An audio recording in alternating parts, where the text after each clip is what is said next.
It was supposed to be a quiet dinner. For couples, midweek, nothing fancy. Pot roast, Pinot Noir, polite laughter about taxes, weekend plans, and whose kid was failing math. That kind of night. The kind where you blend into middle age and forget that silence can still slice like a scalpel. Then she said it. Amanda had just refilled her glass, her third, and leaned back in her chair, her gold bracelet tapping against the stem as she laughed too loudly at someone's joke. Not mine, of course. God forbid. She was in full performance mode now, like she got a dopamine hit from being the loudest woman in the room. My ex, she said, grinning as her voice danced over the rim of her glass, was bigger in every way. It was the kind of line that was supposed to come with a wink and a nudge, like you were supposed to laugh with her. But there was no wink. Just silence. That kind of sharp, sudden silence that feels like the room has lost oxygen. Her friend Julie coughed awkwardly into her napkin. Dave glanced down at his plate like it owed him an explanation. The guy next to me, Peter, made this half-smile that said I'm not involved and stared off toward the kitchen like he hoped the walls would absorb him. And me? I didn't blink. I didn't look up. Just stared at the roast beef like it was the only thing holding me to the earth. I'd seen the warning signs for years. The petty digs. The backhanded compliments. The slow erosion of mutual respect that comes when one person starts believing the other is just convenient. Like a dishwasher that never breaks, so you forget it even hums. Amanda had been losing interest for a long time. I just didn't know she was ready to humiliate me for sport. The part that stuck with me wasn't the insult. It was her smirk after. The way she sipped her wine and tilted her head like she'd dropped a clever line in a stand-up set. She looked proud. Like I was the punchline in a joke she'd been rehearsing. My fingers tightened around the fork. 1 second. 2. Then I did what no one expected. I set the fork down. Neatly. Right beside the knife, parallel to the plate. I dabbed my lips with the napkin, folded it once, carefully, and laid it across the edge of the table. Then I stood. The chair scraped back with that wooden groan that always sounds louder than it is. Amanda glanced up mid-sip, half smiling, expecting me to maybe roll my eyes or mutter something sarcastic. But I didn't say a word. Didn't give her the dignity of acknowledgement. I walked out. Past the wine rack. Past the friends whose mouths were frozen somewhere between pity and shock. Past the little vase Amanda had bought from that overpriced boutique, the one she said made the dining room feel more European. Out the front door. Into the cool night. And as the door clicked shut behind me, something settled in my chest. Not anger. Not shame. Something colder. Cleaner. A decision. She thought it was a joke. What she didn't know, what none of them knew, was that I had been preparing for that moment for years. Quietly. Precisely. The way a surgeon prepares for an operation he hopes he'll never have to perform. It wasn't about the size comparison. It wasn't even about the disrespect. It was about the fact that she looked me in the eye, in front of people who'd watched us raise kids and host barbecues, and tried to make me small. And I don't do small. I do silent. Silent and strategic. By the time her laughter faded behind that door, I was already unlocking the safety deposit box I had opened 6 months ago. Because when a woman throws a match on your dignity just to watch it burn, you don't run to put the fire out. You wait for the wind and make sure she's standing in the ashes. Amanda came home humming. Still tipsy, still glowing from the attention. Julie had laughed. Dave had blushed. Even Peter gave her that half sneer of amusement. She thought it landed. The joke. She really did. She imagined Owen sulking upstairs, probably nursing his wounded pride with ESPN and his usual scotch. He always sulked. That's what men like Owen did. They didn't leave. She pushed open the door, kicked off her heels like she always did, left one flipped under the hallway bench, the other pointed toward the stairs. The house was still, but the lights were on. Too quiet. Not the peace and wine kind of quiet, either. It was sterile, like the house had exhaled something. Owen, she called out, dumping her purse on the kitchen counter. No answer. She tossed her keys toward the bowl. Missed. They skidded across the floor. She rolled her eyes and walked toward the stairs, not worried yet. Maybe he went to bed early. Maybe he was being dramatic. She'd give him 10 minutes and a glass of wine before offering one of her pseudo-apologies, the kind where she wraps her arms around him and says, "You know I'm just playing, right?" But as she climbed the stairs, something shifted. There was a drawer pulled open in the hallway. Just slightly. A drawer Owen never left open, In their marriage, that man could leave wounds, but not clutter. She stepped into the bedroom and froze. The closet was cracked open, his side a half empty. 3 suits missing. The navy duffel bag gone. The tan leather belt that always hung on the door, nowhere. She blinked. Heart thudded once, then again a harder. She walked to the closet, pulled the door fully open. His shoes were gone. His watch box was open, and 3 watches were missing. She backed up, slowly, like stepping out of a memory she didn't want to claim. Her phone was already in her hand. "Owen, what is this?" No response. She walked down the hall to his office. The desk drawers were cleaned out. The folders she always teased him about, your apocalypse files, she'd joke, gone. His laptop was missing. Only the printer remained, blinking red for no paper. She dialed. It rang once, then straight to voicemail. She tried again. Straight to voicemail. A tremor of something unfamiliar started to ripple through her chest. Not guilt. No, not yet. Just imbalance. As if the rules had changed and she'd missed the memo. She returned downstairs, fingers tight around her phone. Still no answer. She looked around for any sign of where he might have gone, maybe a note on the counter. Nothing. Then she saw it. Taped to the fridge. A white envelope. No name. No decoration. Just flat and square and waiting. She opened it. Inside was a single piece of paper. 1 line, typed. "Don't worry. You'll hear from me soon." No signature. No affection. Just those words, sterile and surgical. Amanda stood there, barefoot on cold tile, wine-stained from the night's smugness slowly draining from her skin. Her fingers curled around the note like she could squeeze more meaning from it. She should have felt angry, righteous, but she didn't. She felt watched, like something had been moving beneath her for longer than she realized. A quiet undercurrent of calculation. She walked into the living room and sank into the couch. The joke had landed, sure, but something else had too. Not a consequence, not yet. Just a prelude. A signal. The door didn't slam when he left. It didn't creak or groan. But now, standing in her own home, Amanda finally realized. It wasn't a door anymore. It was a seal. And Owen? He wasn't on the other side. The knock came at 8:14 a.m. Amanda was still in her robe, hair tied up messily, mascara smeared from the night before, the bitter aftertaste of red wine clinging to her mouth like regret. She hadn't slept much. The note on the fridge kept replaying in her head, echoing louder the quieter the house got. "Don't worry. You'll hear from me soon." Well, apparently soon was now. She shuffled to the door barefoot, rubbing her temple. Through the frosted glass, she saw a man in a gray windbreaker, holding a slim envelope and a small tablet. Delivery for Amanda Cross? Her mouth opened before her brain caught up. Yeah. He handed her the envelope and tapped the screen. "Signature here, please." She scrawled something that looked vaguely like her name and closed the door before he could turn around. The envelope wasn't thick, but it had weight. Her name typed on the front in cold, centered font. No return address. Just a firm logo in the corner, one she didn't recognize. She peeled it open slowly, some part of her still hoping it was a misunderstanding. A warning. A bluff. Inside were 2 documents, one formal, one terrifying. Document 1. Notice of intent to initiate separation proceedings. Filed at 6:02 a.m. Owen's name at the top. Her name directly beneath it.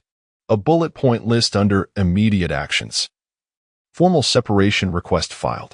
Joint property to be frozen pending review. Shared financials to be audited. Disclosures requested by both parties. Temporary power of attorney established. Owen Cross, primary. Amanda blinked. Read it again. Her stomach tightened. Her heart knocked once, loud and disoriented. But it was the second page that did the real damage. The letter from Owen's lawyer. Polite. Professional. Brutal. Dear Mrs. Cross. This correspondence serves to inform you of the legal and procedural steps being taken on behalf of Mr. Owen Cross, effective immediately. As part of our standard review process, we've completed a preliminary assessment of your shared property and digital history. We welcome transparency and cooperative resolution. For reference, please note, we already reviewed her digital history. Cordially, Dana Whitlock, ESQ. Whitlock, Finch and Gray LLP. She read that line again, and again, and again.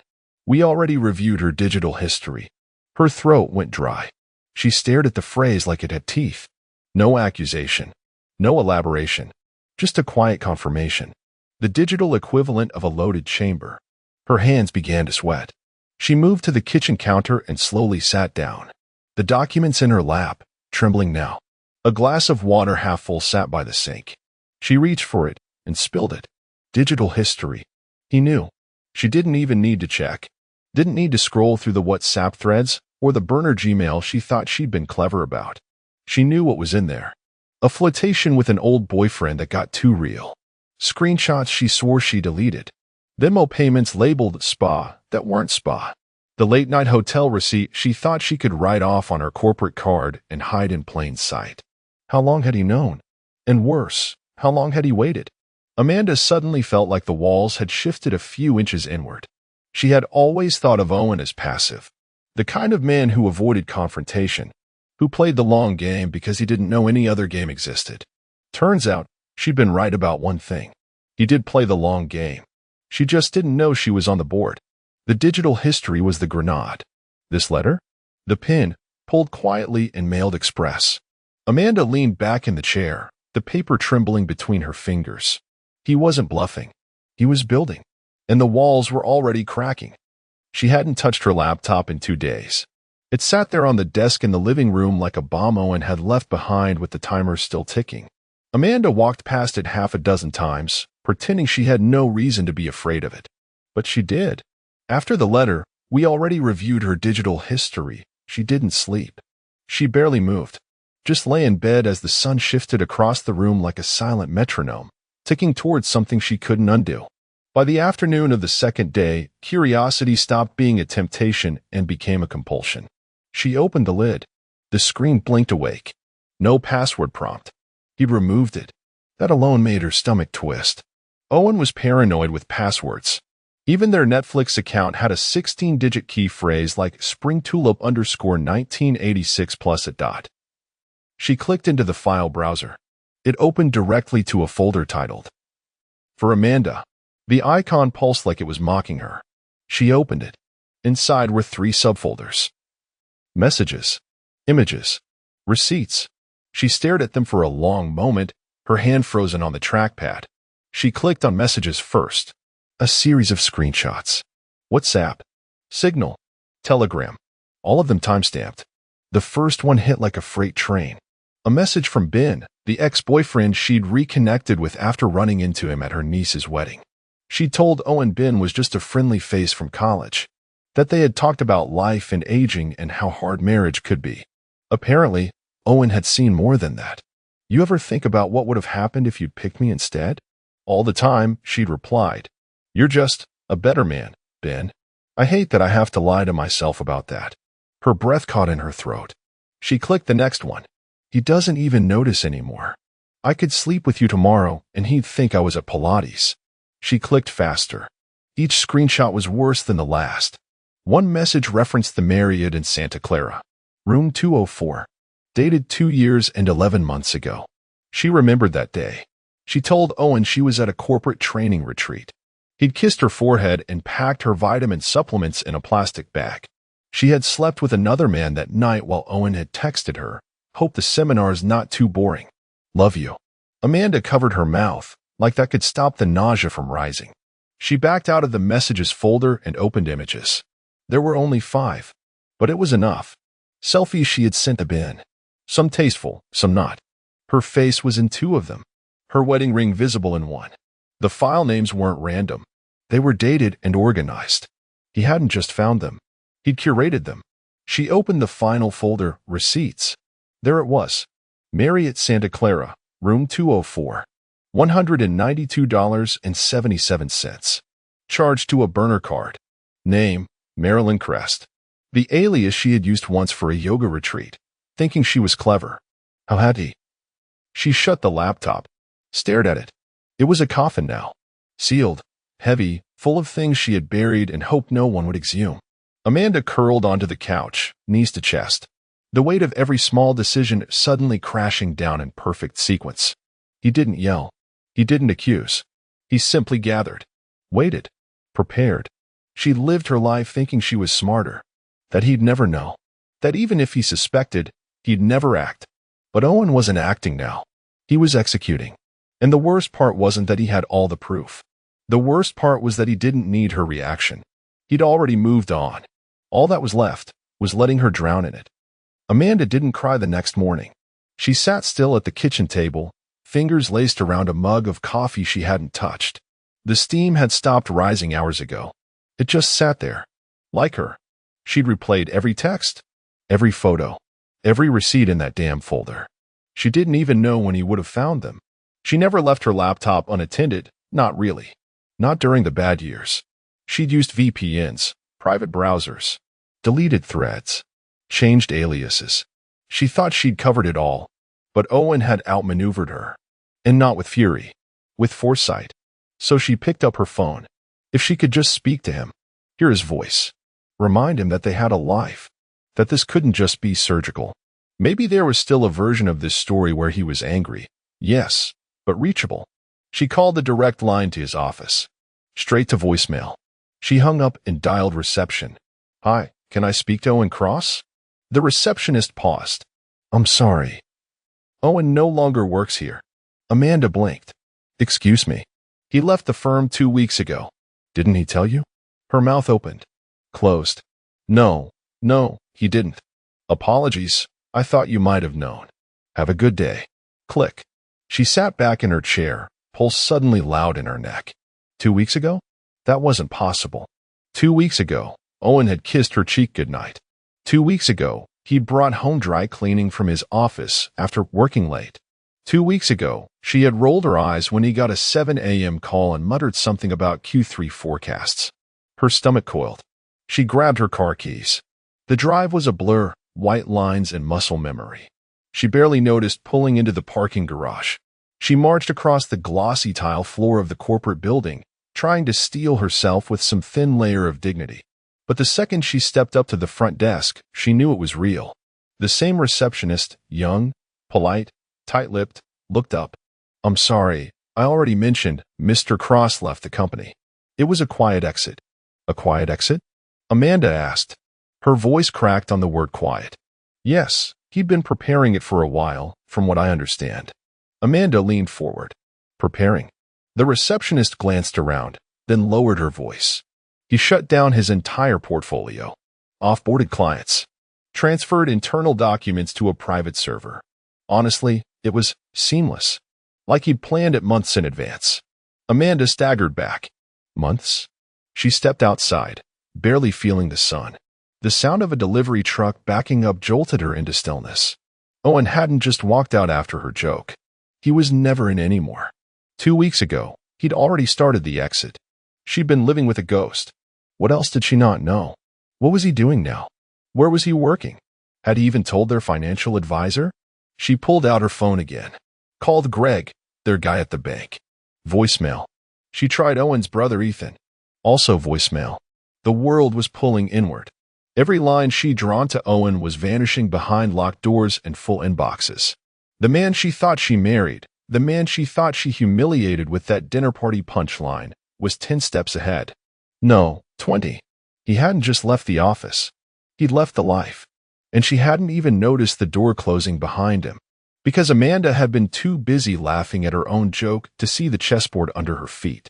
Now, she was just another pawn watching the king disappear. The week moved like wet cement. Amanda stopped pretending to function by the third day. She canceled her brunch plans. Let the mail pile up. Showered twice, maybe 3 times. She barely touched food. The kitchen felt foreign now, his coffee mug missing from its usual hook, the knife block oddly shifted like something had been removed. Even the fridge hummed differently, like it too knew what had been lost. Every attempt to reach Owen had failed. Calls, straight to voicemail. Emails, read, no reply. She even tried the old sentimental card, forwarding him a picture of their first apartment in Queens. The message bounced back. Recipient address not found. He'd erased her access, not just to him, but to everything. Still, she held on to a fantasy, that this was just about control, that Owen would reach a breaking point and need to talk, that the calm, calculating man she married couldn't possibly be this cold. This gone. That fantasy broke on day 7. Her phone rang. She snatched it up with such urgency, she nearly dropped it. Ethan Cross. Owen's brother. He never called. They'd spoken maybe 6 times in 18 years. Always about football or holiday plans, or how awkward Amanda made family dinners. She hesitated, then answered. Ethan.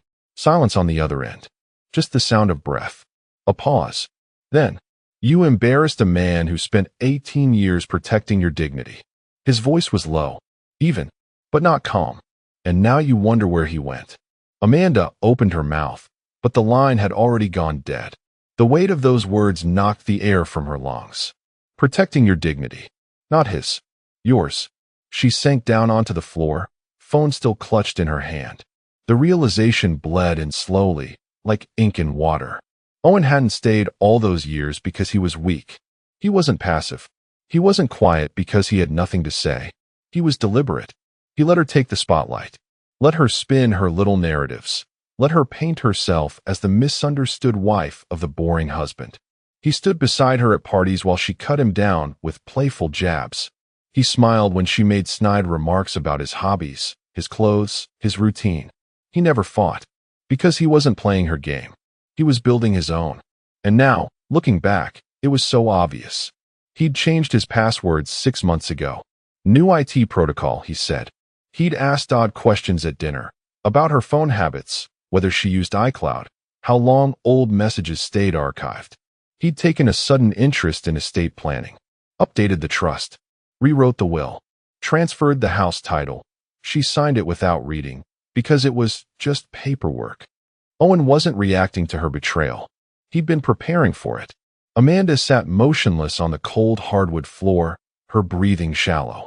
The man she mocked for being too passive, too safe, too predictable, was none of those things. He'd simply been quiet long enough to ensure every domino was perfectly lined up. And now, they were falling, one by one. No shouting, no accusations, just silence and precision. Amanda didn't fear what she had already seen. She feared what was still coming.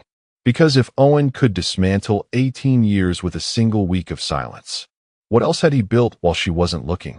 Amanda arrived at the bank wearing her best mask of composure, pressed slacks, silk blouse, and the same burgundy lipstick Owen used to compliment.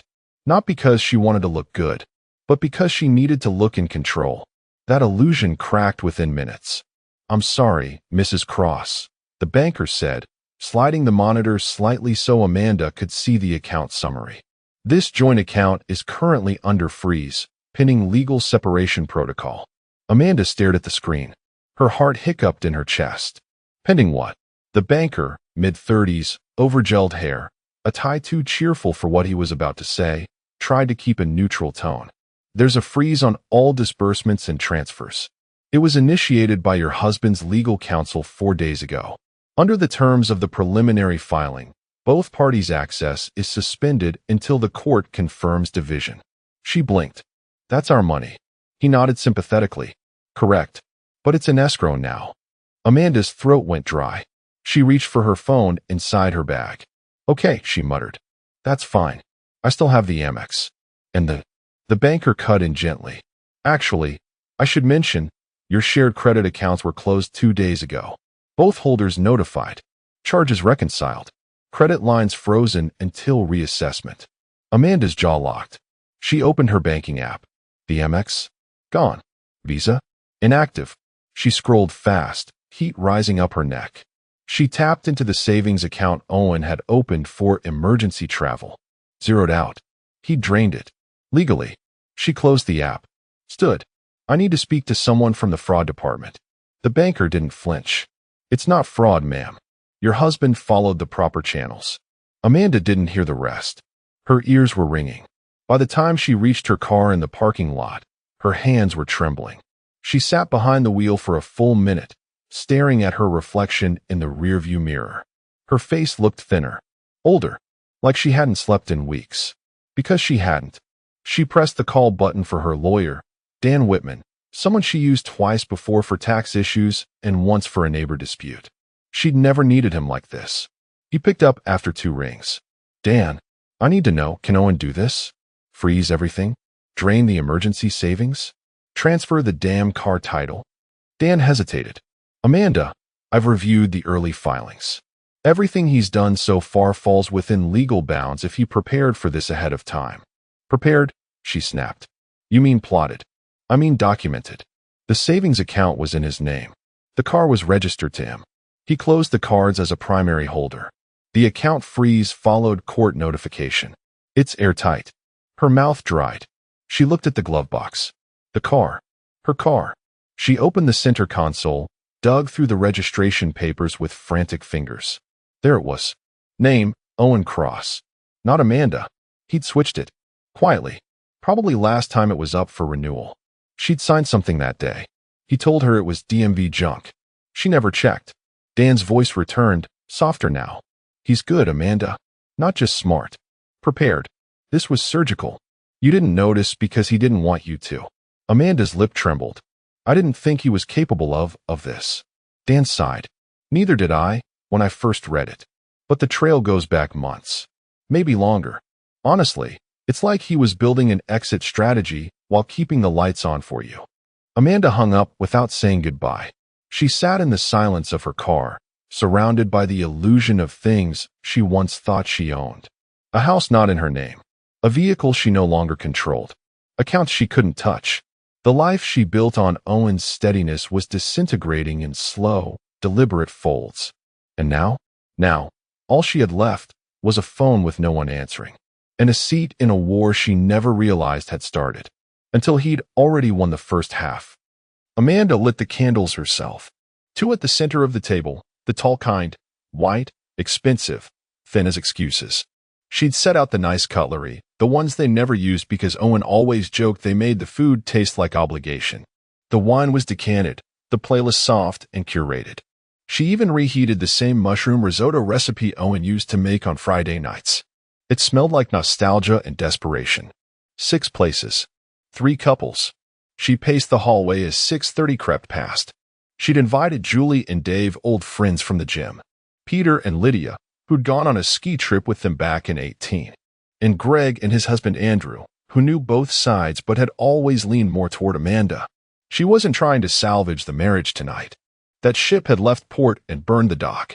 She was trying to salvage her position. Her standing. She needed to remind everyone that she was still Amanda Cross, the one who organized charity brunches, curated book club lists, remembered birthdays. The one who still mattered. The doorbell rang at 6:44. Julie and Dave. Julie air-kissed her cheek, awkwardly. Dave muttered a flat, "Thanks for having us."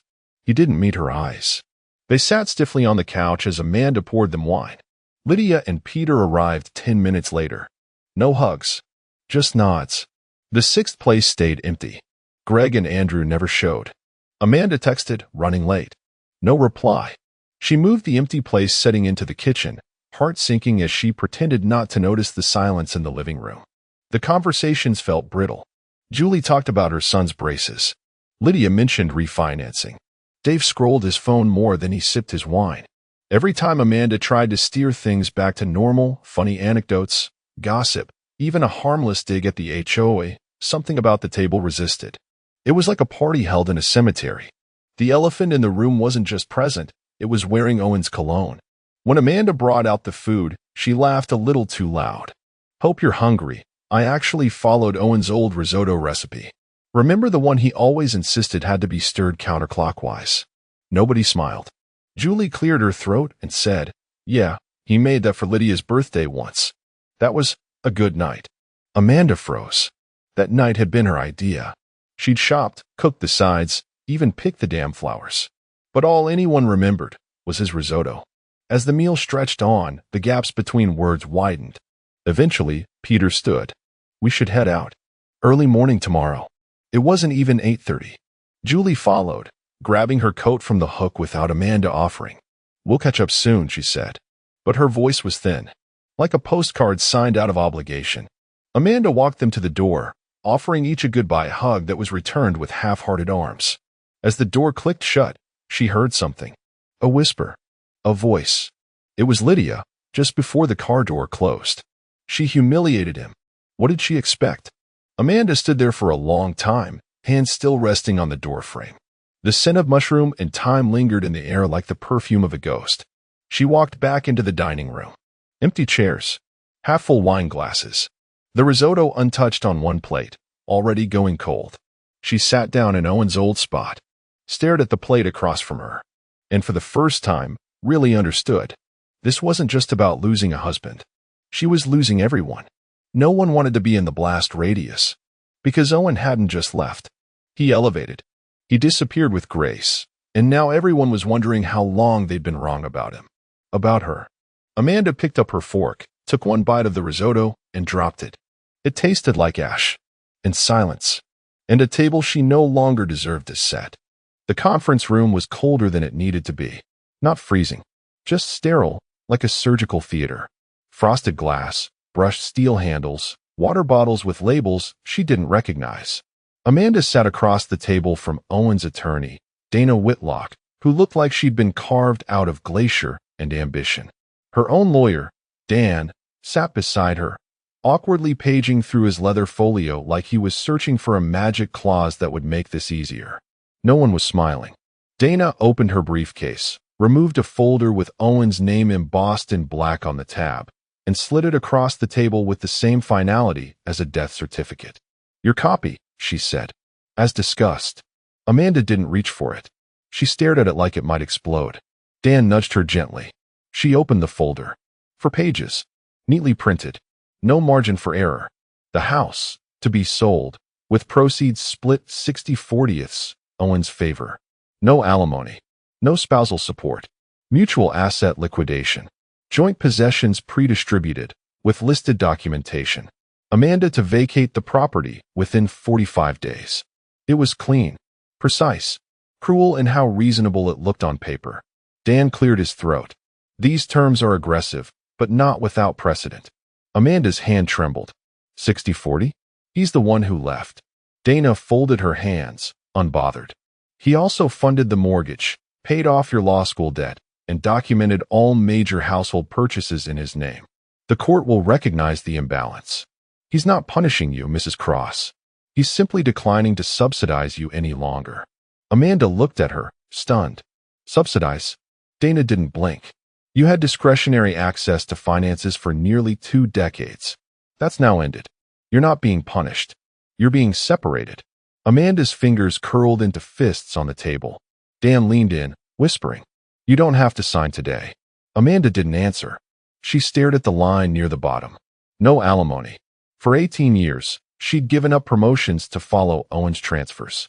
Skipped her own career path for their daughter's PDA and Owen's networking dinners. She had made this life work.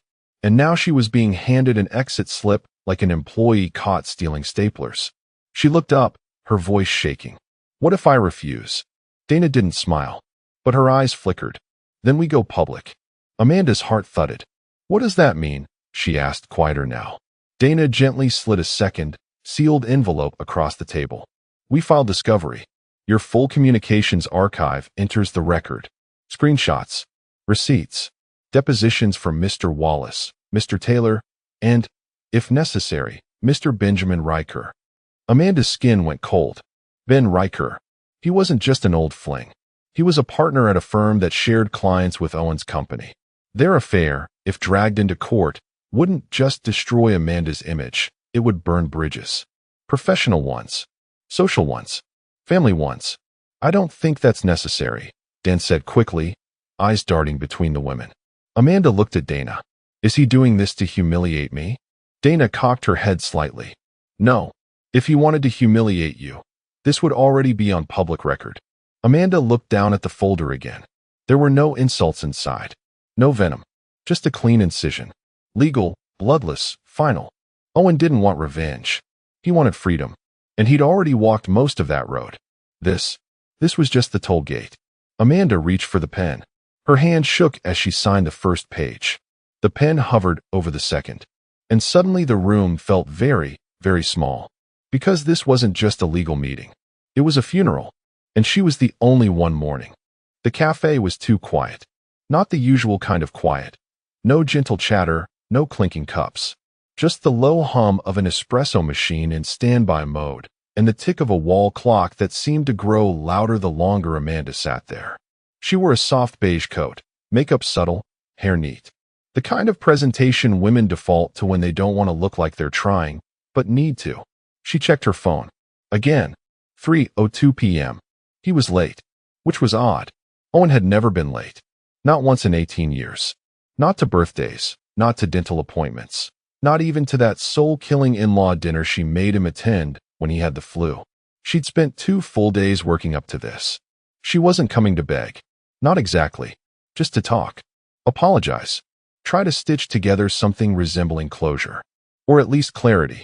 Because somewhere under all the damage, she still thought there might be a thread of the man who used to carry her across puddles like a corny movie cliché.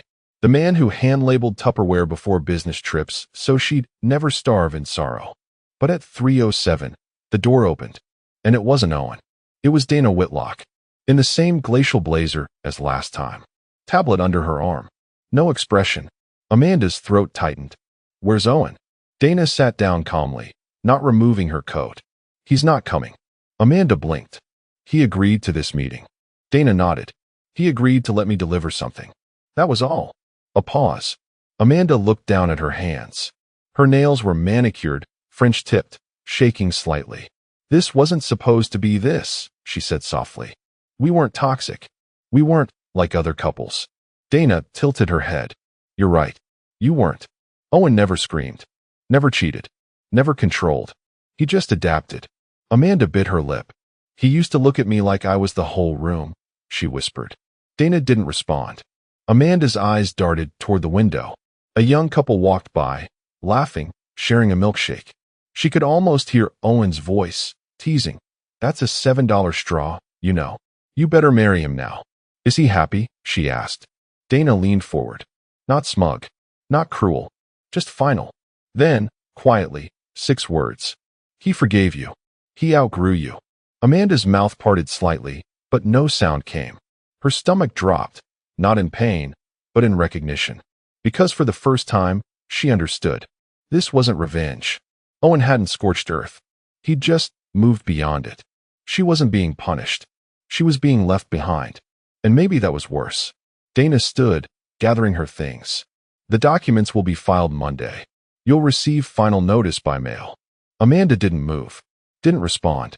She just stared ahead, through the window, beyond the people, the city, the light. The world outside was still spinning, but she was no longer tethered to it. Owen had evolved into a man who required no anger to say goodbye. And she, so clever, so sharp, so sure, had misread stillness for weakness. By the time she reached for her cold coffee, the seat across from her was already empty. And this time, it wouldn't be filled again. I don't think the kids even like you anymore.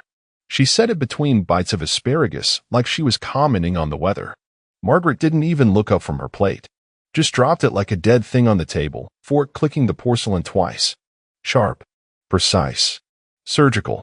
Our son froze mid-chew, jaw slack. The girl, our daughter, my heart for 2 decades, pressed her lips together like they were trying to hold something back. Disgust? Pity? Maybe both. She didn't meet my eyes. I stared at Margaret. Not a flinch. Not a blink. It wasn't a slip. It was a shot, and she knew exactly where to aim. I didn't answer. Didn't yell. Didn't throw my glass. Didn't launch into one of those, after all I've done for this family, monologues that men like me always regret before we even finish the second sentence. Instead, I reached for my napkin. Folded it once. Laid it neatly on the table like a resignation letter. Then I stood up. You okay, Dad? My son asked, voice brittle. I still avoiding mine. I smiled. Or at least I think I did. My face wasn't mine in that moment. It belonged to someone else. Someone who just watched a man drown in front of his family while they sipped wine and commented on the weather. I walked to my daughter. Leaned down. Kissed her gently on the top of her head. She didn't move. Didn't pull away. But she didn't lean in, either. Like I was a guest, not her father. I walked out of the dining room with Margaret's words still hanging in the air like cheap perfume. The kids don't even like you anymore. I could still hear the scraping of forks behind me as I went upstairs. Normal. As if nothing had happened. As if I hadn't just been told, not asked, that my own children had been turned into strangers. Turned against me. I didn't go to our bedroom. I turned left, into the guest room we never used, the one that always smelled like cedar and disuse. The one with the stiff mattress and the curtain that didn't quite close all the way. The one that felt unfamiliar, detached. Perfect. I didn't bother changing. I sat on the edge of the bed and stared at the wallpaper. Tiny blue birds flying in a pattern that never connected, never landed. Just spiraled forever. I thought about a lot of things. Like the time our daughter broke her wrist at 9, and how I was the one who carried her into the ER sobbing. Her mother still on the phone arguing with someone from the club about the auction dinner. Or how our son cried into my shirt the night before his first interview, terrified he wasn't good enough, and how I stayed up with him practicing answers until 3 in the morning. Or the Christmas 3 years ago when I spent all night in the garage fixing the bike Margaret said she'd ordered but forgot, and never told the kids where it came from. None of that mattered now, because Margaret had been working, slowly, methodically, like a steady drip of poison, rewriting the story of who I was in their eyes. Planting doubts, pushing distance, replacing memories. I was no longer Dad. I was him. That guy. That man who sat at the head of the table and didn't belong there anymore. I opened the drawer beside the guest bed, pulled out the small black leather binder I'd hidden months ago. Inside were the first pages of something I'd started when I first noticed her late-night strategy meetings. Not suspicions, not accusations, just questions. And questions always lead somewhere. Tonight they had. I pulled out the single sheet tucked in the back. The one labeled custodial trust terms, trigger conditions met. I read the line at the top, bold, clean, unemotional. In the event that emotional malice is demonstrated with evidence toward the grantor by the beneficiary or associated parties. I didn't need to read further. I had drafted every word of that clause with my lawyer 2 years ago. Margaret had signed it without reading. Typical. Her arrogance was always my best ally. She thought she was bulletproof because she ran the household calendar and threw just enough charity dinners to keep her halo polished. But what she never saw, not once, was that I was never loud, never public, never reactive. I was patient, and patience makes for precision. I slid the paper back into the binder, closed it, and set it on the nightstand like a weapon she wouldn't see coming until it was lodged deep enough to cut through the performance she called a marriage. Downstairs, I heard laughter. Hers. Faint, sharp, cruel. I didn't even know what they were laughing at. Probably me. But I wasn't angry. Not anymore. Anger is a fire. It burns out. But cold? Cold settles in your bones. Cold waits. And I was done waiting. Margaret thought I was sulking. That's how little she knew me, even after 27 years. She assumed I was upstairs licking my wounds like some defang mutt she could kick when the guests were gone. Truth is, I wasn't licking anything. I was loading. The lamp in the guest room buzzed faintly, casting a pale yellow light over the mahogany desk I'd moved in there last fall, telling her it was for hobby stuff. She didn't ask what hobby. She didn't care. That was her mistake. I opened the bottom drawer, lifted out the plain gray lockbox that hadn't seen daylight in 18 months. Combination still the same, her birthday. Not out of sentiment. Just easier to remember when you don't want to. Inside were files. Not digital, not cloud stored, not hackable, printed, dated, annotated, bound with legal clips. Screenshots of bank transfers she never thought I'd notice, that recurring $800 invoice to someone listed only as consulting services. Except the email address on the PayPal record didn't match any firm I could find. But it did match a profile photo of a man I recognized from her old marketing firm. David something. The guy who always smelled like vanilla cologne and took the long way around when he hugged her goodbye. I had a folder on him. Not much, just enough to ruin his chances of employment in anything involving public trust. But that wasn't tonight's focus. Tonight was about preparing for extraction. I spread the papers across the desk, the printout of our trust agreement, the amendments I'd slid in over the years when she was too distracted to notice a new page here or a clause there. Each one signed, initialed, witnessed. Ironclad. I opened the transcript labeled, Session 14, Couples Counseling, Confidential. I hadn't recorded it. The therapist had. And after Margaret skipped 2 follow-ups and told the counselor she was done playing marriage triage, the woman reached out to me privately. Said she felt something was off. I asked if she'd be willing to document her impressions. She did more than that. She wrote a notarized statement. The respondent, Margaret, displays consistent patterns of psychological manipulation, gaslighting, and emotional triangulation with the children to undermine the paternal role of the petitioner, Malcolm. That line alone was worth 5 years of custody leverage if I'd wanted it. I didn't. This wasn't about the kids. This was about clarity. About establishing in black and white what she'd blurred for years, that I wasn't losing my grip. I was losing a rigged game. And now I was flipping the table. I opened the file marked Trigger Conditions. Clause 14b, Emotional Malice. For trigger events required. I had documented 12. With timestamps, context, and third-party corroboration. The dinner? That was 13. And it had come from her lips. In front of both kids. Recorded discreetly by the always-on Nest audio she thought I'd disabled last year after her privacy tantrum. The log updated itself via script every week. Organized entries, transcribed audio, stored offline. I reviewed the waveform. The kids don't even like you anymore. Crystal clear. I clicked into the trust dashboard and uploaded the evening's transcript. One file. One click. A soft green checkmark blinked on screen. Custodial trust, termination protocol, armed. Meaning, I had legal grounds to transfer all remaining family assets under my control to a separate trust, one she had zero access to. Not retroactively. Not even through litigation, unless she wanted to explain certain fund misappropriations to a financial auditor. I adjusted the signature line on the trigger document, updated the date, and printed 2 copies. One for my lawyer. One for her. She wouldn't get it yet. Not tonight. Tonight she needed to sleep. Rest. Feel secure in her little triumph. Feel comfortable. Because people like Margaret don't notice they've been robbed until the walls are bare and the lights won't turn on. I looked over at the framed photo on the guest room nightstand. Us. Younger. Stupid. Smiling like people who thought they could outlive disappointment. I laid it face down. Then I pulled the envelope from the lockbox, the one I'd written her name on 2 years ago. Never sealed. Just waiting for the right contents. I slid in the notarized statement, the audio transcript, the clause summary, and finally, the letter. It wasn't cruel. It wasn't vindictive. Just lines like, "You always said I was the stable one. You were right. That's why you never expected me to leave. Because you knew when I did, it'd be permanent. I sealed it. No stamp.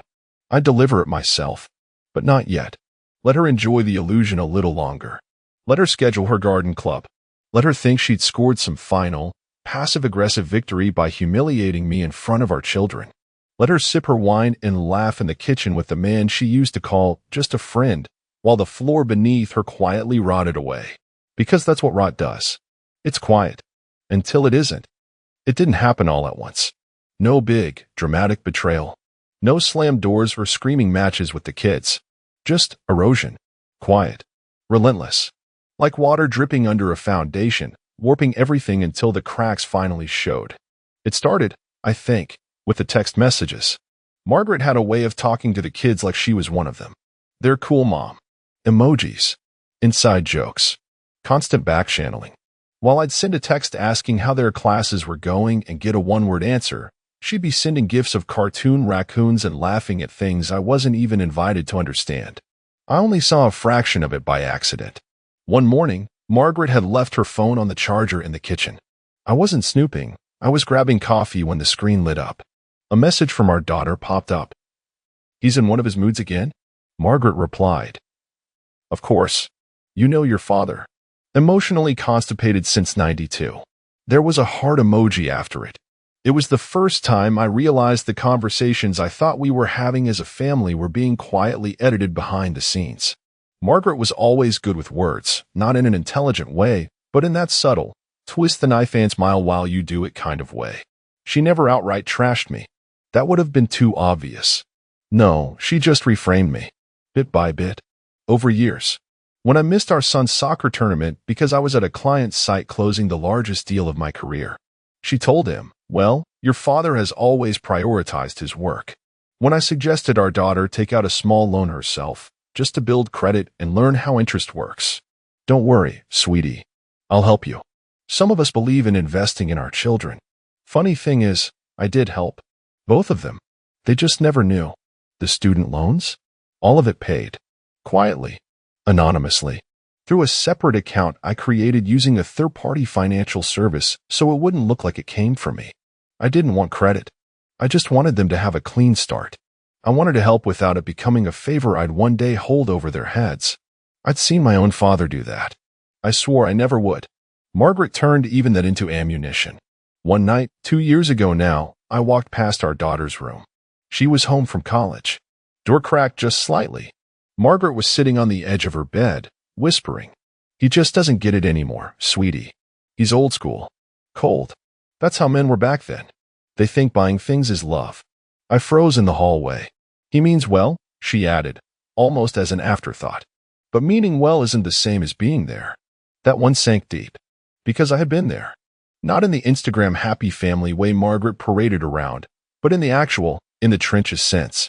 I was the one who stayed up till 2 a.m. with spreadsheets to find how we'd afford both kids in school when Margaret's investment club suddenly tanked. I was the one who sold my motorcycle, my last bit of joy, honestly, to cover our daughter's out-of-state housing when Margaret forgot the second deposit was due. But Margaret had rewritten all of that in their heads. I became a shadow, background noise, a useful, flavorless tool.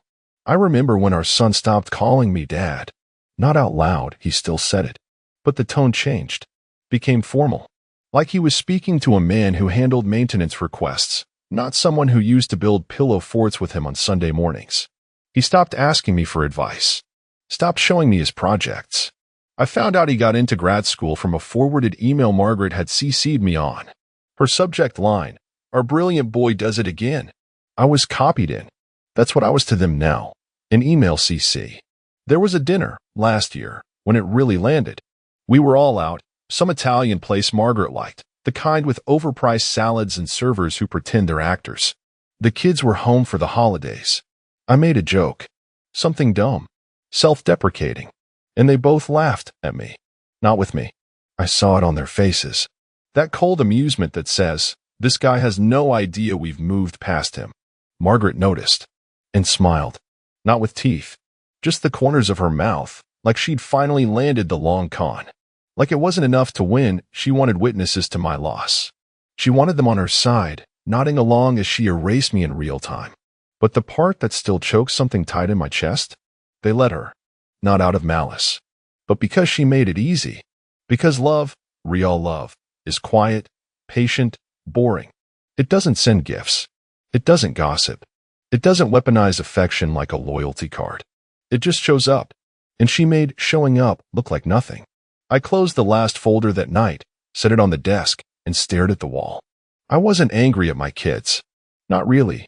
They've been fed a slow poison, the kind that tastes like protection. And when you drink it long enough, you think that's love, the sweet, whispery kind that turns everything else bitter by comparison. But I wasn't bitter. Not anymore. Because now I knew what I was dealing with. And when the moment came, they would see everything. And they would know. The lawyer's office was cold in that very specific, institutional way, too much granite, not enough soul. Malcolm sat in the same high-back chair he had 3 years ago when he first asked about setting up the family trust. Back then, he did it as a precaution. Just in case. Just in case things ever went south. Just in case Margaret's flair for chaos ever spun too far out of orbit. Now, it wasn't a precaution. It was a trigger. Richard Kessler, early 60s, gray hair too perfect to be natural, and a voice like a funeral director, adjusted his glasses and stared down at the new paperwork. "You're certain?" he asked without looking up. "I wouldn't be here if I wasn't." "She'll contest it. She'll try. You understand once this becomes irrevocable, she has no claim to the property. Zero. It'll belong to the trust in perpetuity with you as primary trustee." Malcolm nodded. "That's the point." Kessler hesitated. "We'll need a signature from the co-trustee to finalize the modification. You remember who that is?" Malcolm's mouth curled just slightly. "Yes. Unfortunately. Co-trustee. That damn label he let Margaret talk him into. For fairness, she'd said. So you don't feel like you're controlling everything." Back then, he thought it was a gesture of good faith. Now, he knew it had been the first move on her chessboard. Kessler tapped his pen. "We'll start the revocation process. But if she refuses to sign, she won't get the chance." He slid a slim envelope across the table. Inside, audio transcripts, the therapist's letter, documented emotional malice, and a notarized clause invocation from the family counselor that had sat in his safe for 15 months. Kessler scanned the top page. His eyebrows lifted, barely. "I'll file this under Clause 14B then." Malcolm didn't respond. He just watched as Kessler got to work. The house, 4,800 square feet of suburban theater, complete with a pointless wine cellar and an overdesigned kitchen Margaret never used, had been quietly sitting under a revocable living trust since the kids entered high school. Margaret had thought it was about taxes. Malcolm had known it was about something else. Insurance, not for money, but for leverage. Once the paperwork was filed and the property was locked under the irrevocable clause, there would be no changing beneficiaries. No joint sale. No equity split. Not unless Malcolm authorized it. And he wouldn't. That was just the first domino. The second was uglier. The college accounts. Margaret had always referred to them as our fund. Convenient, given that the money had come from Malcolm's long hours, smart investments, and one particularly brutal quarter where he'd cashed out his bonus early to avoid a down year in the markets. But what Margaret didn't know was that the accounts had been rerouted 5 months ago into a special educational fund with contingent oversight, a mechanism he constructed after overhearing Margaret joke to a friend that if the kids don't pan out, at least we've got a boat. He remembered that phrase, word for word. It landed like a cigarette burn under the skin. The new beneficiary? James Holloway, the kid's godfather. A retired Marine, 10 years sober, a man Margaret openly loathed for once calling her a performative narcissist at Thanksgiving dinner. Which, to be fair, she was. James agreed to act as the fund's overseer with a simple condition: just don't let her near it. I don't want her turning tuition into handbag money.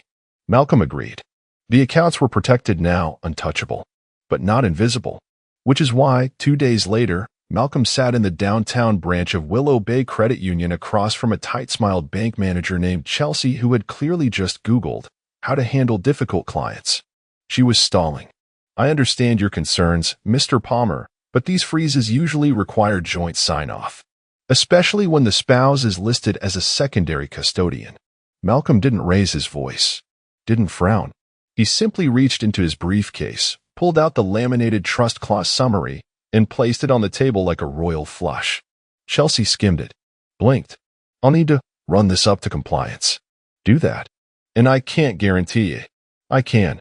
Because if you don't honor the clause, you'll be in breach of fiduciary contract under State Law 48B. He wasn't bluffing. He didn't bluff. 5 phone calls and 1 glass of cucumber water later, Chelsea returned. "It's done. The freezes have been applied. The transfers will begin at end of business today." Malcolm stood, buttoned his jacket. She reached out awkwardly. "I hope this brings you peace." He didn't take her hand, just nodded once and left. Outside, the air smelled different. Lighter. Not freedom. Not yet. But the beginning of it.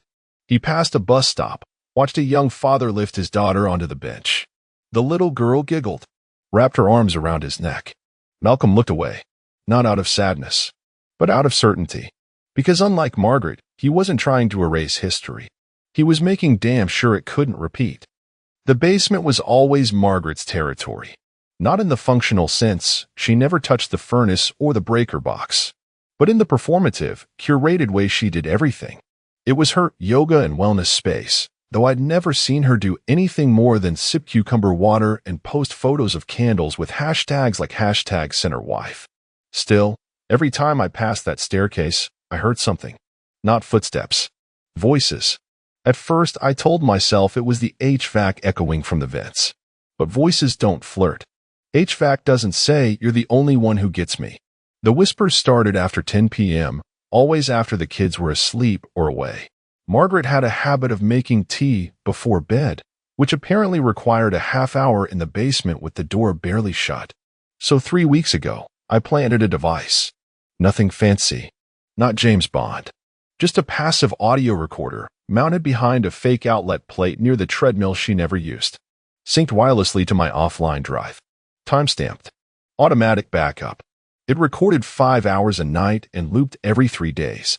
At first, nothing. Just shuffling, the occasional muted hum of her wellness podcast, something about gut harmony. I nearly deleted the whole setup. Until Thursday night. I was already in bed, reading a quarterly report when the audio notification popped up on my laptop. New voice pattern detected. I clicked and froze. Margaret, laughing. Then, a man's voice. Not low, not unfamiliar. I knew that voice. David, her former colleague.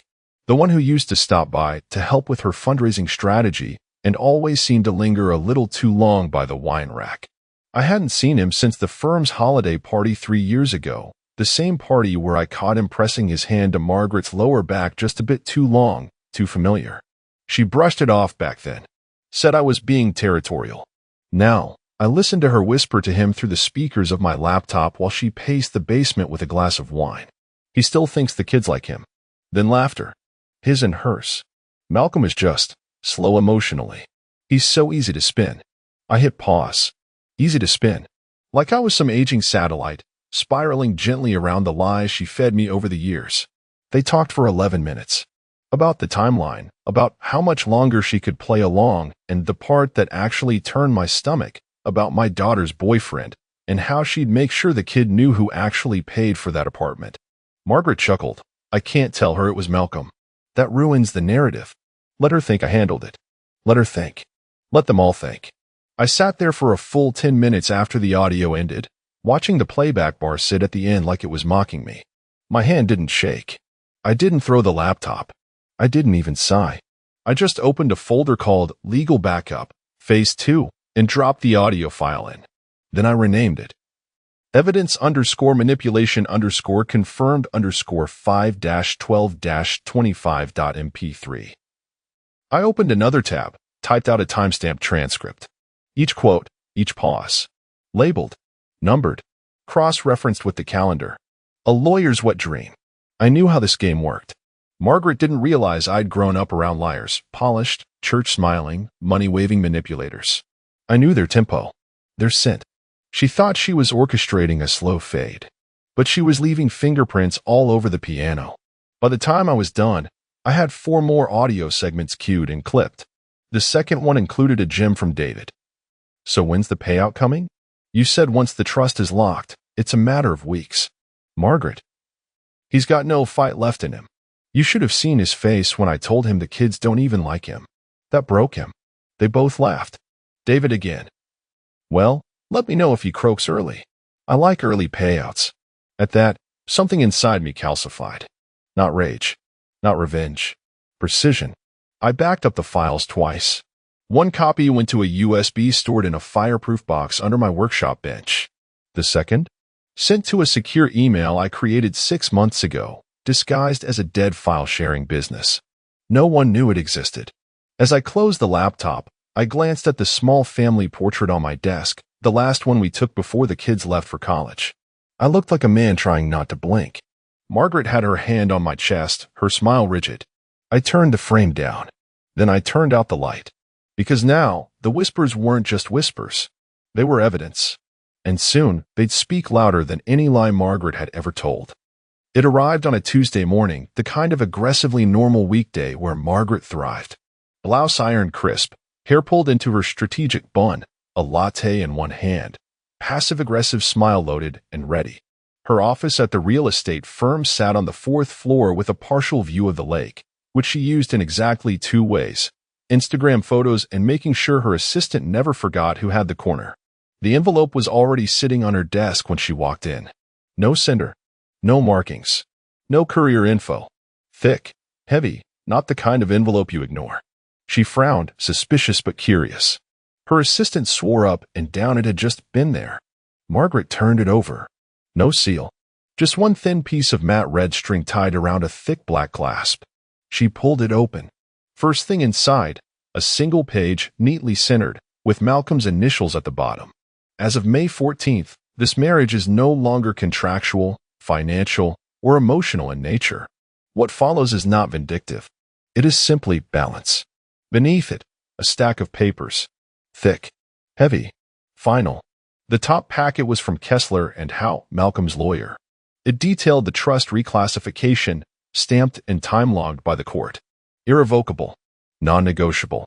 She flipped pages furiously, the house now out of her reach. The bank accounts frozen. The secondary properties tied up in a clause she'd never bothered to read when she initialed. The next section, the audio transcripts. 10 pages. All footnoted. Her words, unedited, verbatim, laughing with David about the kids, the manipulation, the trust payout. There were direct quotes labeled Exhibit C, malicious strategy dialogue, basement, May 12, 10:41 p.m. She stopped breathing when she saw her own phrase in bold. He's so easy to spin. Next, a scanned notarized statement from the family therapist. The same woman Margaret had dismissed as hippie fluff. Then, a document she'd never seen before. Custodial Trust Termination Protocol, Clause 14b, Emotional Malice. 2 full pages of highlighted breaches. She grabbed her phone with a trembling hand and called her attorney, Howard Melnick, divorce shark. The guy who always said, "Let me worry about it, sweetheart." He answered on the second ring. "Howard, I just got a document from Malcolm." "I've already seen it," he interrupted flatly. "What do you mean you've seen it?" "He copied me. All official. All logged." "Okay, but what do we do?" "I mean, some of this is exaggeration. There's no way he can know." "He can." "He did." Pause. "I've reviewed everything. Margaret, it's airtight. Your name is off every deed. The marital accounts are frozen under fiduciary protection. The trust has an educational clause that puts control with a third party, James Holloway, of all people." Her voice cracked. "He used James." "Yes. Brilliantly, actually. This can't be legal." "It's not only legal, it's textbook. He played it like a silent hammer. He didn't touch emotion. He touched infrastructure. There's no angle to dispute. He blindsided me." "Margaret," he said, lowering his voice, "he's been planning this for years." She couldn't feel her legs. She sat down hard in her chair, knocking her latte into her handbag. And then, at the bottom of the envelope, she found it. One more letter. White paper. Handwritten. Folded twice. For the kids when they're ready. She opened it without thinking. She recognized Malcolm's handwriting instantly. It was cleaner than usual. Almost surgical. "I never stopped loving them. I just stopped begging for scraps of affection they were trained to ration. When they ask questions, and they will, don't lie. I've documented everything. If you lie, they'll find out. And that break will be yours to own. This isn't punishment. It's protection. I'm not taking anything away from you. I'm simply reclaiming what you tried to take from me." Her eyes darted across the last few lines. "Tell them whatever you want. But understand this. If you twist one more truth, I will unleash every file, every recording, every affidavit, and not to lawyers. To them. Directly. Unfiltered. They deserve to choose who their father is based on fact, not fiction." By the time she looked up, her office was spinning. Her phone slipped from her hand and thudded against the carpet. Outside her glass door, her assistant paused, saw her boss pale and crumpled in the chair, and silently backed away. Margaret stared at the desk, at the scattered documents, at the exposed seams of the empire she thought she controlled. And for the first time in her curated, choreographed life, she had nothing to say. He didn't do it in one grand ambush. No big courtroom moment. No staged intervention at a family dinner. Malcolm knew better. You don't unbrainwash people with theatrics. You do it slowly, gently, like guiding someone out of a fog they don't even know they're in. So he invited them separately. First, Elise, his daughter. She met him at a little cafe by the old bookstore she used to love in high school. The kind of place that served lavender lemonade and still played Norah Jones like it was 2005. She came in smiling, guarded, her purse tucked tight under her arm like a shield. A kiss on the cheek. Polite. Distant. She ordered soup. Malcolm didn't. He slid a small manila folder across the table and said, "I want you to look at something." Elise blinked. "What is it?" Context. She opened it, eyebrows lifting. Inside, a printed screenshot of a transfer $14,800 to her loan servicer. Dated 2 years ago. The balance she thought had mysteriously dropped after graduation.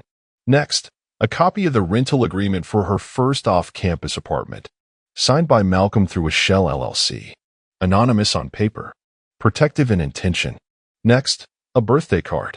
Not opened. Not even unsealed. To my bug, always. That's what he used to call her when she was little. "I mailed that the year you stopped returning my calls," he said quietly. "It came back unopened. No longer at this address." But I had the right address. Elise said nothing. She flipped the card open. Inside, his handwriting, smaller than she remembered, said, 23. I remember when you were 3. You made a cake out of Play-Doh and cried when I wouldn't eat it. I pretended to eat it anyway. I'd do it again. Her eyes blinked fast. Then he pulled out a phone, opened a file, hit play. Margaret's voice filled the quiet cafe air, soft and unmistakable. He still thinks the kids like him. He's so easy to spin. A pause. Then David's voice. Let her think I paid for the apartment. Another laugh. He'll never say anything. That's what makes it fun. Elise's spoon froze midair. The air changed. She said nothing. But her hand, which had held her phone like a lifeline, slowly lowered to the table. Malcolm didn't press. He just let the silence hang, solid and uncomfortable. The truth was a slow acid. It didn't need help. I didn't bring this to win you over, he said. I brought it so you'd know the version of me you've been handed isn't the one that raised you. Elise nodded. Once. Twice. Her mouth opened, then closed. She left the soup untouched. When she hugged him goodbye, it lasted 3 seconds longer than the greeting. The next day, it was Ryan's turn. Brew Pub, East Side. Their old Saturday spot. Ryan showed up in a business casual blur jacket, earbuds, confidence. But his guard was up. You can see it in the way he didn't take off his coat. Malcolm didn't waste time. He placed a USB drive on the table between them. Alongside it, a printed spreadsheet. I want you to look through this before you decide what you think of me. Ryan scoffed. What is this? A lecture? No. It's a receipt. Ryan picked up the sheet, a list of payments made over 4 years. Tuition, books, rent, car repairs, even that $2,000 emergency dental procedure Margaret told him insurance just happened to cover. His jaw twitched. This can't be right. It's all traceable. I used to backhand accounts so your mother wouldn't know. She didn't want you thinking I was involved. Said it would complicate your independence. He said nothing. Malcolm reached into his bag, pulled out a tablet, played the same audio, this time starting from a different moment. He's just so emotionally stiff. They don't even need him anymore. Honestly, we're doing them a favor. Ryan blinked. Who's that? David. Ryan clenched his jaw. The guy from Mom's old office? Yeah, the one who came to your graduation dinner. Ryan leaned back, his whole posture collapsing slightly. Malcolm pulled out another envelope, thinner this time. Inside, 2 letters. One was a card from the year Ryan turned 21. It was never delivered. The other was a note from Malcolm explaining why he never pushed, why he never demanded time, why he never fought the lie head on. You were already deciding who to believe, he said. And I figured if I fought, I'd only look guiltier. Ryan stared at the letters, then at his father. I don't know what to say. You don't have to say anything, Malcolm replied. Just stop assuming. Ryan didn't finish his drink. When they stood up to leave, he didn't hug his father. But he didn't walk away right away either. He stood there for a long beat, then said, she's going to lose it when she finds out I know. Malcolm didn't smile, just nodded. Then she'll finally know how it feels. The morning air in the kitchen was strangely still, the kind of stillness that knows something is coming. Sunlight slid through the blinds and angled bars, catching the dust like ash suspended mid-fall. Margaret entered with her usual grace armor, silk blouse, smug smile, phone in hand like a trophy. Malcolm was already seated, quiet, calm, drinking black coffee from the chipped mug their daughter had painted in 3rd grade, the one Margaret once called hideous and tried to throw out. She sat across from him with a theatrical sigh. I assume you're enjoying yourself, she said, voice like syrup poured over a knife. Heard from Elise yesterday. Cold as ice. Didn't even ask how I was. Wonder where she learned that. Malcolm didn't answer. She leaned forward, crossed her arms. You think you've won, don't you? He placed the envelope on the table. No words. Just a gesture. Margaret's eyes narrowed. What's this now? Another passive-aggressive note? Are we 16 again? Still, no response.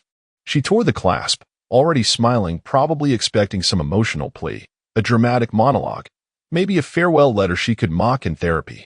The smile cracked by line 2. She blinked, rereading the opening paragraph. This marriage is hereby dissolved effective immediately under Clause 14b, emotional malice, proven. All related property, funds, and contractual obligations have been closed, reassigned, or nullified in accordance with the custodial trust terms, enacted with full legal authority. Further attempts to access shared accounts will result in immediate escalation. The folder shook slightly as she flipped to the next page. Photographs. Not tabloid filth cleaner. Sharper. Screenshots of transfers. Voice transcripts with timestamps. Surveillance stills. Her face. David's. An embrace outside a yoga retreat. A weekend she told Malcolm she was at a wellness seminar. She flipped faster now. Third page, the notarized therapist statement. Patient demonstrates sustained manipulation tactics, including triangulation and intentional alienation of minors from a primary caregiver. History of psychological dismissal, passive cruelty, and recorded dishonesty. Dr. L. Pomeroy, LMFT. Margaret went pale. This is, her words tangled like live wires. Irrevocable, Malcolm said finally. The first word he'd spoken all morning. You can't just end things like this. I have rights. We have. You had rights, he said, sipping his coffee. Until you signed them away. Every amendment. Every clause. You just never read them. I didn't think I needed to. He nodded. Exactly. She scanned the next page, a flowchart of asset control. Every joint account. Frozen. Every real estate tie. Severed. Every educational fund. Redirected. Her name missing from all of it like it had never been there. What about the house? It belongs to the trust. I'm on the title. Not anymore. She stood now, panic clashing with fury. Her voice cracked. You manipulative bastard. You were waiting for this. I was preparing, he corrected. You were waiting. There's a difference. Her hand shook as she pointed to the next page, a copy of an email. This letter to the kids. You actually sent this. No, he said. I gave it to them. In person. She dropped the envelope. You're trying to turn them against me. They deserve the truth, he said quietly. Not your version. Not mine. Just the facts. Margaret's face twisted, not just in rage, but in something deeper. Something like exposure. She'd spent years shaping narratives like clay, and now someone had turned the lights on in the gallery. The sculptures were cracked. Hollow. She leaned on the counter like her legs couldn't be trusted. You think this ends well for you? It already has. She scoffed, pushing off from the counter. You really think Elise and Ryan will stay on your side? Malcolm stood, folding the envelope calmly. I don't need sides. I just need distance. You're pathetic. And you're done. She opened her mouth again, probably to deliver some final, theatrical line, but it caught. Because Malcolm was already walking out of the kitchen. Not storming. Just walking. And that was worse. Because for the first time in decades, she wasn't being fought. She was being left. The gate didn't open. Margaret hit the button on her remote 3 times. Nothing. No beep. No slow mechanical hum. Just silence and the faint wind pushing leaves across the end of the cul-de-sac. She rolled down her window and tried the keypad. Access denied. She stared at it, confused. Tried again, slower. Access denied. She sat there for a full minute, engine idling, watching her own reflection in the security panel screen. Mascara faintly smudged under one eye. Lipstick gone. Something about that reflection unnerved her. It looked like someone else. She threw the car in park and got out. Marched up the brick drive in 4-inch heels that weren't meant for pavement. That's when she saw the moving truck. Big. White. Clean. Efficient. Boxes were being rolled out of the garage. Men in matching uniforms moved quietly, efficiently. Like they'd done this 100 times. Which they had, because Malcolm had prepaid for them 6 weeks ago. One man nodded at her politely. Afternoon. What is this? She asked, her voice too high, too fast. Scheduled removal, he said. We've got an inventory list. Mr. Palmer was very specific. She looked at the boxes. Everyone was labeled. Books, office, tools, basement, files, den. Nothing, said Margaret. She ran to the front door. Locked. She pulled out her key. Inserted it. Turned. It didn't budge. She banged on the door. Once, twice, like it had somehow betrayed her. Malcolm, she called out, even though she knew he wasn't inside. This isn't funny. Behind her, one of the neighbors, Paula Hensley, stood at the edge of her own lawn with her dog, waving weakly. Everything okay, Margaret? She called out, uncertain. Margaret didn't answer. She was staring at the yard, at the sign. Big, glossy, fresh from the printer. For sale. Trust property. Inquiries. Kessler and How Real Estate. It was staked into the grass like a flag at a conquered fortress. No, no, no. She stepped back, heels sinking into the lawn, balance faltering. Her purse slid off her shoulder, dumping its contents into the grass. She didn't even notice. Just stood there, motionless, like maybe if she didn't blink the sign would go away. Her phone buzzed in her pocket. She snatched it. Ryan. She exhaled in relief, thumb hovering over the screen. Then it went black again. Missed call. She called back. No answer. She tried Elise. Voicemail. Again. Voicemail. She tried her sister. Busy. She turned back to the movers. Where are you taking all of this? Where is it going? The guy shrugged. Destination's confidential. You'll have to speak to Mr. Palmer. You can't just. Ma'am, he said gently, we're just doing what we're paid to do. Margaret looked around the neighborhood, at the houses she used to host wine nights in, the lawn she judged for poor edge trimming, the same people she used to smile at with teeth and poison. Now they were watching her. Not openly, not rudely, just watching. Some ducked behind curtains. Some waved like they felt sorry for her. That was worse. Much worse. She kicked off her heels, walking barefoot across the driveway, half dragging her purse like it weighed 50 pounds. Her foot caught on the curb. She stumbled. Didn't fall. Didn't cry. Not yet. She got in her car, slammed the door shut, and sat there staring at the wheel. The screen in the dashboard read, "No signal. Contact admin." She didn't know what that meant, but something told her she no longer had an admin. She tried calling Malcolm. Straight to voicemail.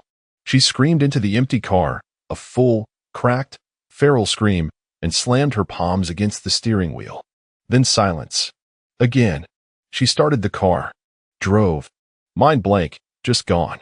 She didn't even notice she was heading toward her sister's until the road became familiar. Until she pulled up to the curb and realized she'd left her shoes back at the house. She rang the bell. No answer. She rang again. Still nothing. She sat down on the porch step, barefoot, mascara now fully streaked down both cheeks, her blouse wrinkled, her hair undone by the wind. And for the first time in years, maybe ever, Margaret sobbed. Not the performative cry she used when cornered, or the self-pity tears she summoned during arguments. This was something else. Something raw. Something that sounded like collapse. Because when the power you feed off of finally dries up, when no one answers, when no one listens, when no one believes you anymore, it doesn't end with a fight.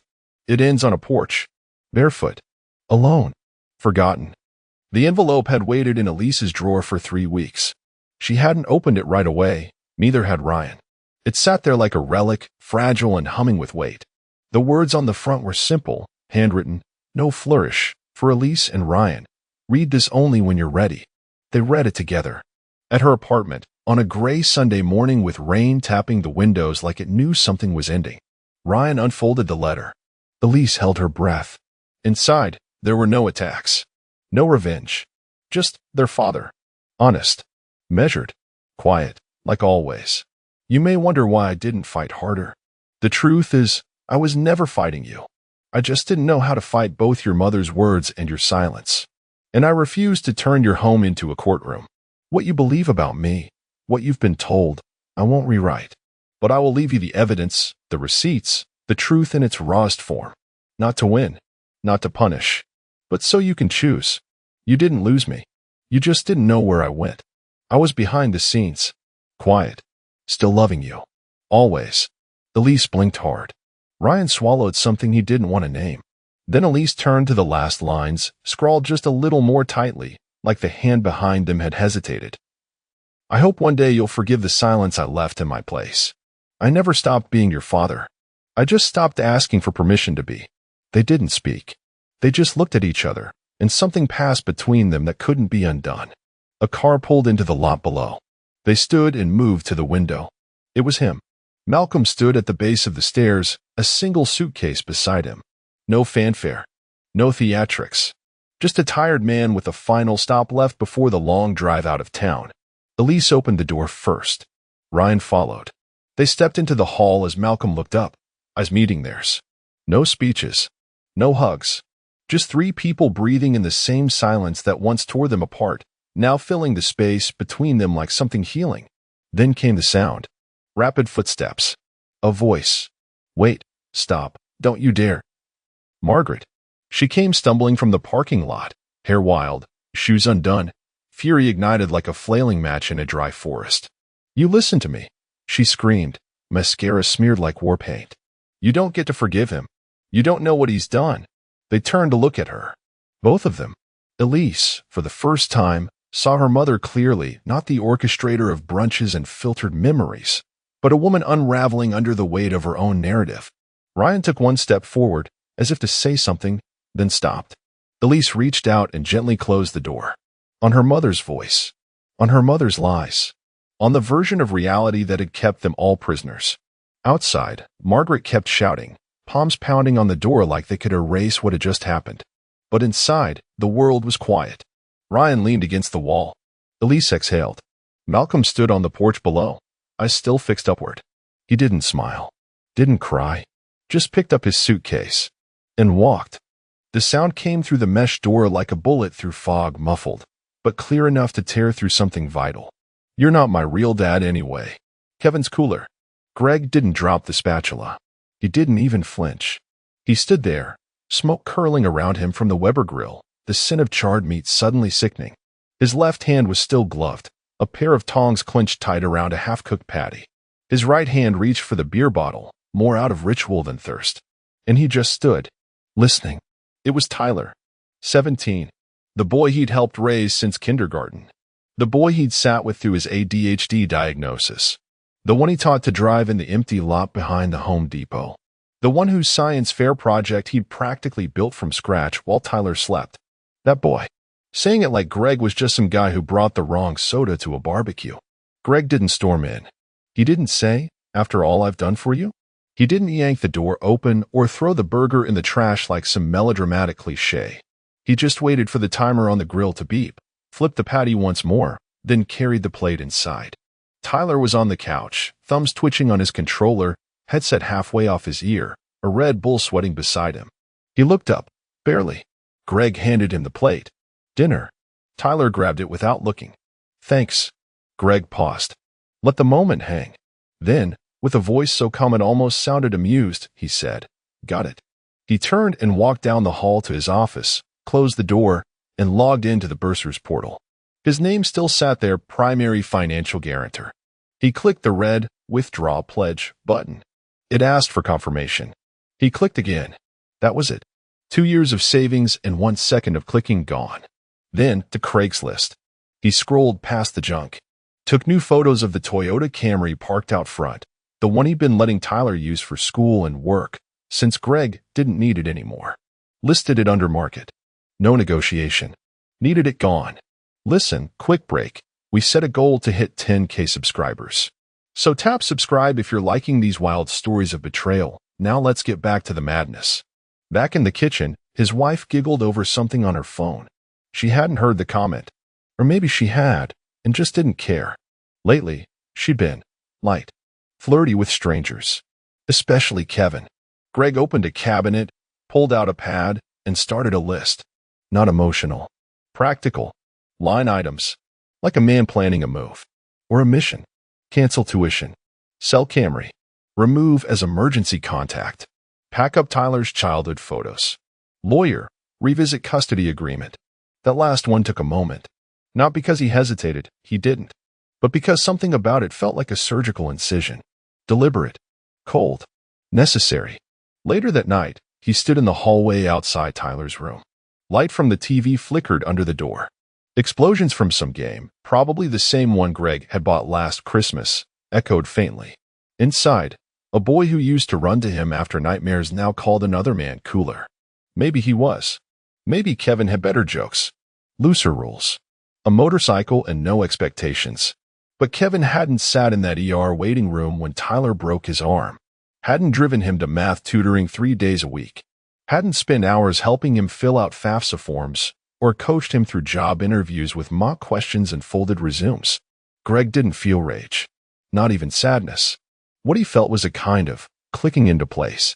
like a gear that had been stuck for too long suddenly snapping back into motion. He walked into the garage and stared at the shelves of Tyler's sports gear, half of it never used. He grabbed a duffel bag and started sorting. Cleats, pads, participation trophies with Greg signed at the bottom of the certificates.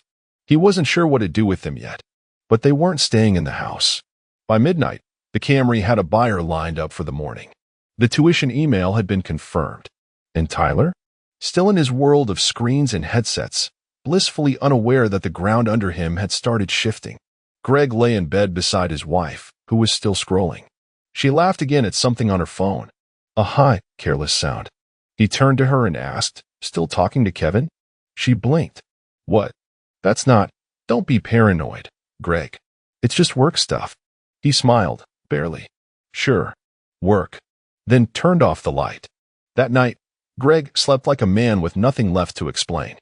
The garage had always been chaos, old camping gear they never used, bins of Tyler's outgrown clothes, boxes labeled Christmas lights that still held tangled strings Greg hadn't bothered to test since 2017.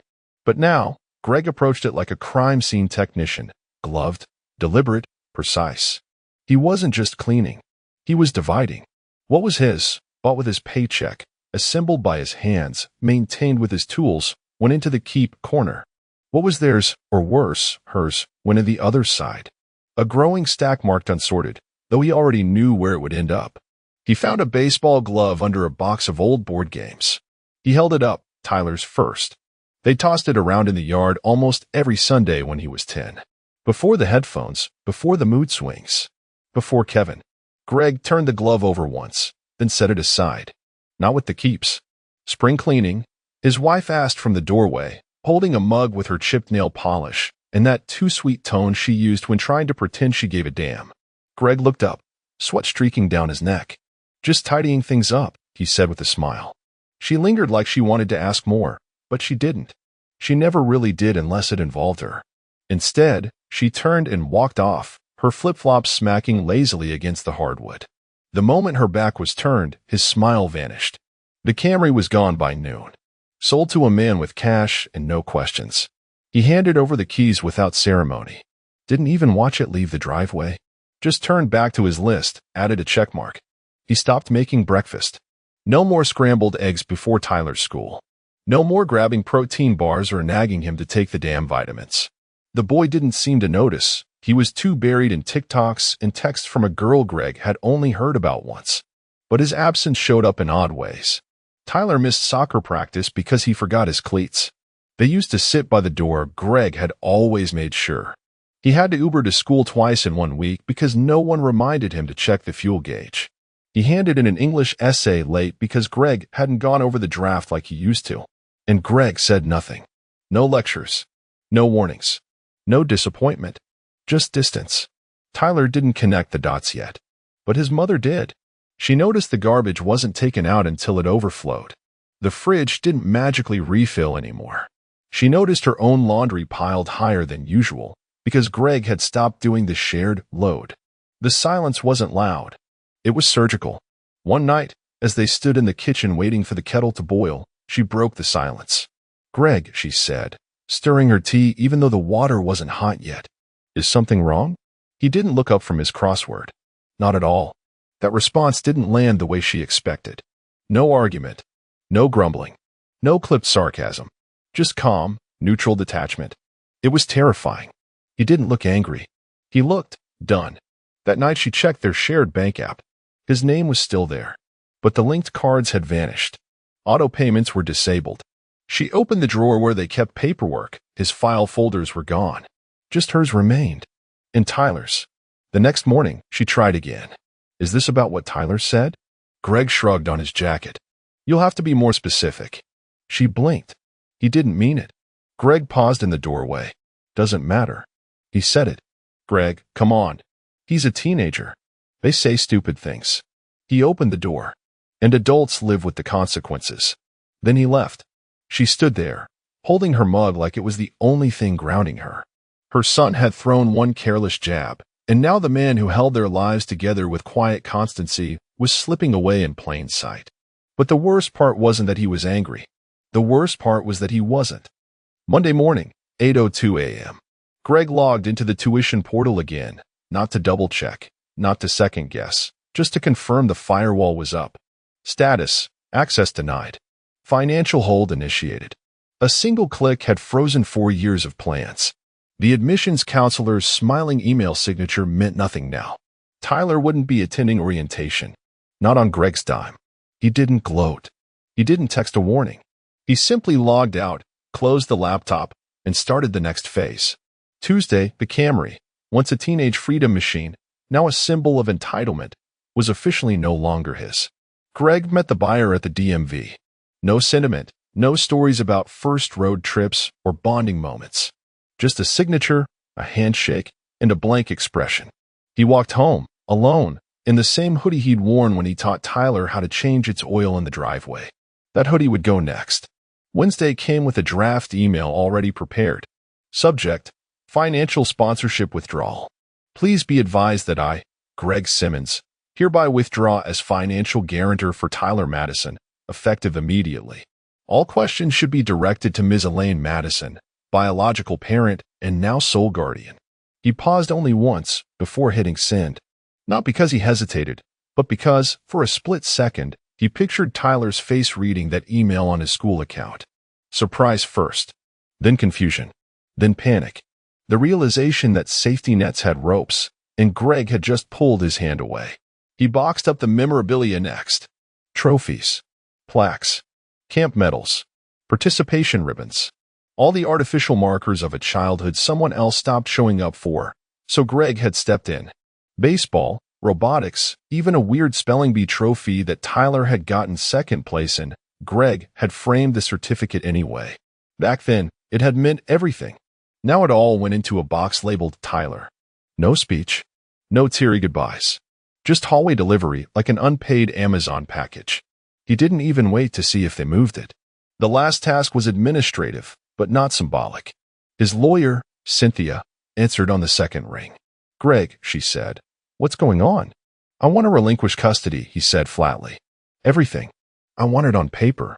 A pause. She knew the history. Knew the years he fought to be part of that kid's life after the divorce.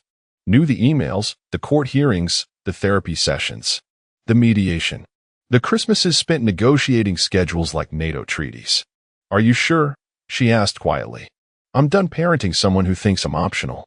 Another pause. I'll start the paperwork. You'll need to sign before the end of the month.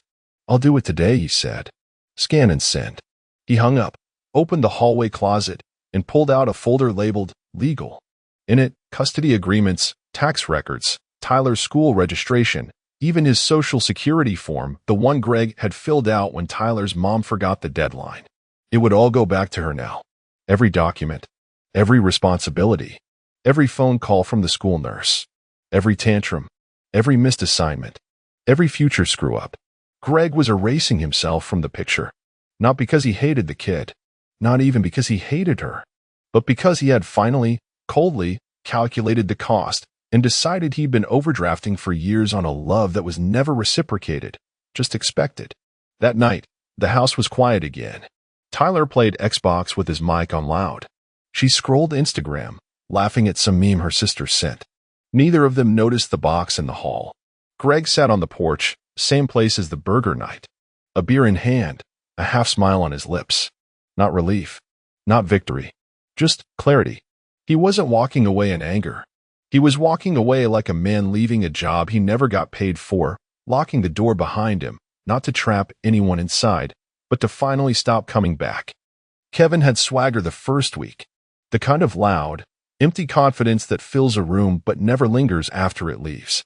He strutted through the house like a man auditioning for a role he thought he'd already landed, leather jacket in 80-degree heat, cheap cologne you could smell 2 rooms away, that laugh that went up a half step too high whenever Tyler tried to bond with him. Little man, he called him. We're gonna turn this place around. Huh? Tyler beamed. His new reel, Dad drank Monster instead of coffee, had tattoos of guitars and poker chips, let him skip curfew, and called school a scam. It was like having a human cheat code living in your house at first. He even gave Tyler a vape. Don't tell your mom, he grinned. You're not a kid anymore. By the 3rd week, things started missing. It wasn't obvious.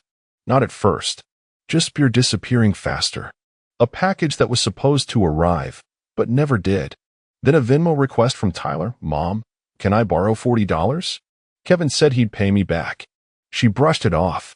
Kevin said he'd had some delayed deposits, and anyway, he was between gigs. Musicianship, he called it.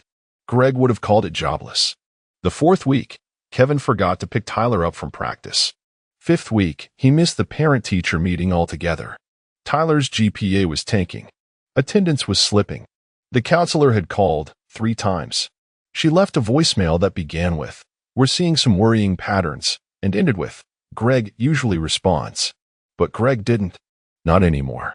The silence was a void no one knew how to fill. One Thursday evening, she came home late from a shift at the clinic. Tyler's door was closed. His music too loud. Kevin was on the living room couch, shirtless, controller in hand, empty beer cans lining the side table like spent shell casings. He didn't look up when she walked in. "Hey babe," he said. "What's for dinner?" She blinked. "You didn't make anything?" He shrugged. "Didn't know what you wanted. You were supposed to pick up groceries." "I forgot." "Long day." "At what job?" She snapped. He chuckled like it was a joke, then went right back to his game. She walked into the kitchen. The fridge was nearly empty. Just condiments and a half-eaten rotisserie chicken. The garbage was full. The dishwasher was still clean. He hadn't even unloaded it. She leaned against the counter, hands trembling. Then she stepped back outside to get her purse and saw it. A fresh dent on the passenger side of her Camry. A wide, cruel-looking indentation above the wheel arch, still dusted with flecks of red paint. Someone had clipped something, or maybe reversed too fast into something solid. Either way, it wasn't small. She marched back in. "Kevin." He didn't pause the game. "What happened to my car?"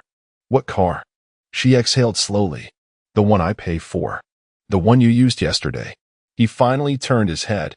"Oh, that dent?" It was already there. Her stomach clenched. "No, Kevin. It wasn't." He scoffed. "Come on. It's a used car. You probably just never noticed." That was the moment it shifted. Not because of the dent, but because he gaslit her with the ease of someone who'd done it before. That subtle smirk. That casual dismissal. It wasn't denial, it was a dare. She didn't yell. Not yet. She just walked into the bedroom, shut the door, and sat on the edge of the bed.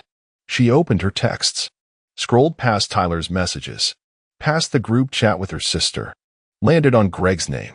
She stared at it for almost a full minute. No new messages. No check-ins. No snarky remarks.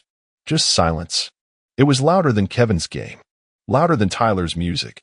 Greg hadn't commented on Tyler's grades. Hadn't offered to fix the car. Hadn't asked if she needed help with anything. She realized something with a shiver. When Greg had been in the background, things worked. Bills were paid. Tyler had structure. She had backup. And now? Now the cool boyfriend was too drunk to make pasta and too proud to admit he'd wrecked her car. She didn't text Greg. Not yet. But that silence? It started to feel like punishment. It came in the middle of a Wednesday afternoon while she was at work, just a harmless little ping on her phone. No subject line. Just the first line of the email preview. Final notice. Tuition unpaid. Enrollment canceled. She unlocked her phone with trembling fingers, praying it was a mistake, some clerical error. But it wasn't. Her son's future was now stamped with a single phrase, administrative withdrawal. She clicked the link in the email, but it took her to a login screen. She entered the password she'd used before, error. Tried the reset option, access denied, account not found. The guarantor access was gone. Greg had removed himself entirely. He wasn't just stepping back, he was erasing his shadow. She left work early, heart pounding, teeth clenched. She didn't call, didn't text. She wanted to see his face when she said it. When she asked how he could do this to a boy he raised for 12 years. She pulled into his driveway like a storm cloud on wheels. He was watering the flower beds. Of course he was. Calm as hell, wearing those same worn jeans and that faded navy shirt that Tyler once said made him look like a dad from a truck commercial. He didn't even flinch as she slammed the car door and marched toward him. "You canceled the tuition," she hissed. He kept watering. "That's right. You didn't tell me. You didn't tell him. I wasn't aware that either of you needed my permission anymore." She stepped closer, voice cracking. "You're ruining his future." Greg finally looked up, water still running from the hose. He tilted his head. I thought Kevin was handling it. Her jaw tightened. You know damn well Kevin has nothing. Oh, I know, Elaine.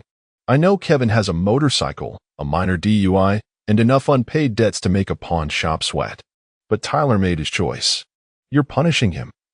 Greg cut her off, not loud, but firm. No, you and Tyler gambled. I'm just choosing not to co-sign anymore. She opened her mouth again, but nothing came out. The tears didn't fall yet, but her pride cracked. She turned and stormed off without another word, barely noticing that Greg had already turned back to the hydrangeas. That night, it was Tyler who knocked on Greg's door. He stood awkwardly on the porch, shoulders slumped under that ratty hoodie Greg had bought him 2 birthdays ago. His voice didn't carry that teen edge this time. It sounded young, fragile. Can we talk? Greg didn't answer right away. Just opened the door and stepped aside. Tyler sat at the kitchen table like he used to, but everything was different now. No snacks on the counter. No papers with his name on them. Just sterile order. Greg sat across from him, arms folded. Tyler looked down. I got the email. Greg waited. I didn't mean what I said. About you not being my real dad. You said Kevin was cooler. Tyler cringed. I was angry. I was being dumb. Greg nodded slowly. You said it. Your mom backed it. And I listened. Tyler's voice cracked. Can't you just help? Just this one thing?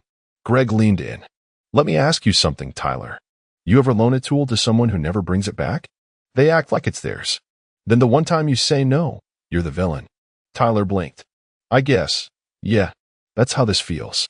Tyler's hands balled into fists. So you're just gonna let me fail? No, Greg said calmly. I'm going to let you learn. Tyler stood up too fast, knocking his chair back. Whatever, man. Greg didn't flinch. Don't call me man. Either I'm your dad, or I'm not. Tyler didn't respond. He left without slamming the door, which somehow felt louder than if he had. Greg stood in the empty kitchen, staring at the chair still on its side. He didn't feel good. He didn't feel triumphant. But he did feel finished. The breakdown happened in the worst possible place, an intersection outside a strip mall, the kind of sun-bleached corner where time stood still and nothing good ever happened. Her Camry sputtered, jerked forward once, then died completely. No warning lights. No last gasp of engine life. Just silence and heat. She hit the wheel. Hard. Then again. The AC stopped first, followed by the dashboard display. She checked her phone. 7% battery. No charger. She sat there, blinking at the cars honking behind her, feeling heat crawl up her spine like sweat-coated guilt. The tow truck took 2 hours. The driver was polite, but couldn't stop staring at the caved-in dent above her wheel well. That's new, he asked. She didn't answer. Back home, well, not really hers anymore. The silence was different. Not peaceful. Not quiet. Vacant. Kevin wasn't there. Not just physically. His things were gone, too. The guitar with 2 broken strings. The PlayStation. His cheap cologne. All vanished. On the kitchen table, a crumpled sheet of lined paper in all caps. Can't do this. Not built for this. Sorry. No punctuation. Just that. She read it 3 times before sitting down and noticing the smell. The fridge was full of rotting groceries. No one had cleaned. No one had shopped. No one had planned anything for weeks. Tyler was upstairs, his door shut. His room had become a crypt of teenage misery, blackout curtains, flickering screens, ramen cups stacked like monuments to inertia. He hadn't showered in days. Barely spoke. He didn't ask about college anymore. And she didn't have answers. That night, after pouring herself a glass of wine and then pouring it out untouched, she finally picked up the phone. She called Greg. Voicemail. Again. Voicemail. 3rd time. Greg, please. I know I've screwed this up. We've screwed this up.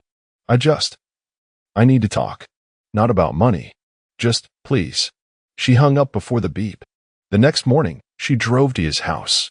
Or tried to. The gate didn't open. The keypad blinked red. She tried the old code. Then the old code. Nothing. She got out and buzzed the intercom. Nothing. No voice. No sound. Just the robotic, access denied flashing once before the screen went dark again. She stood there in silence, feeling something terrifying settle over her, not rage, not regret. weightlessness.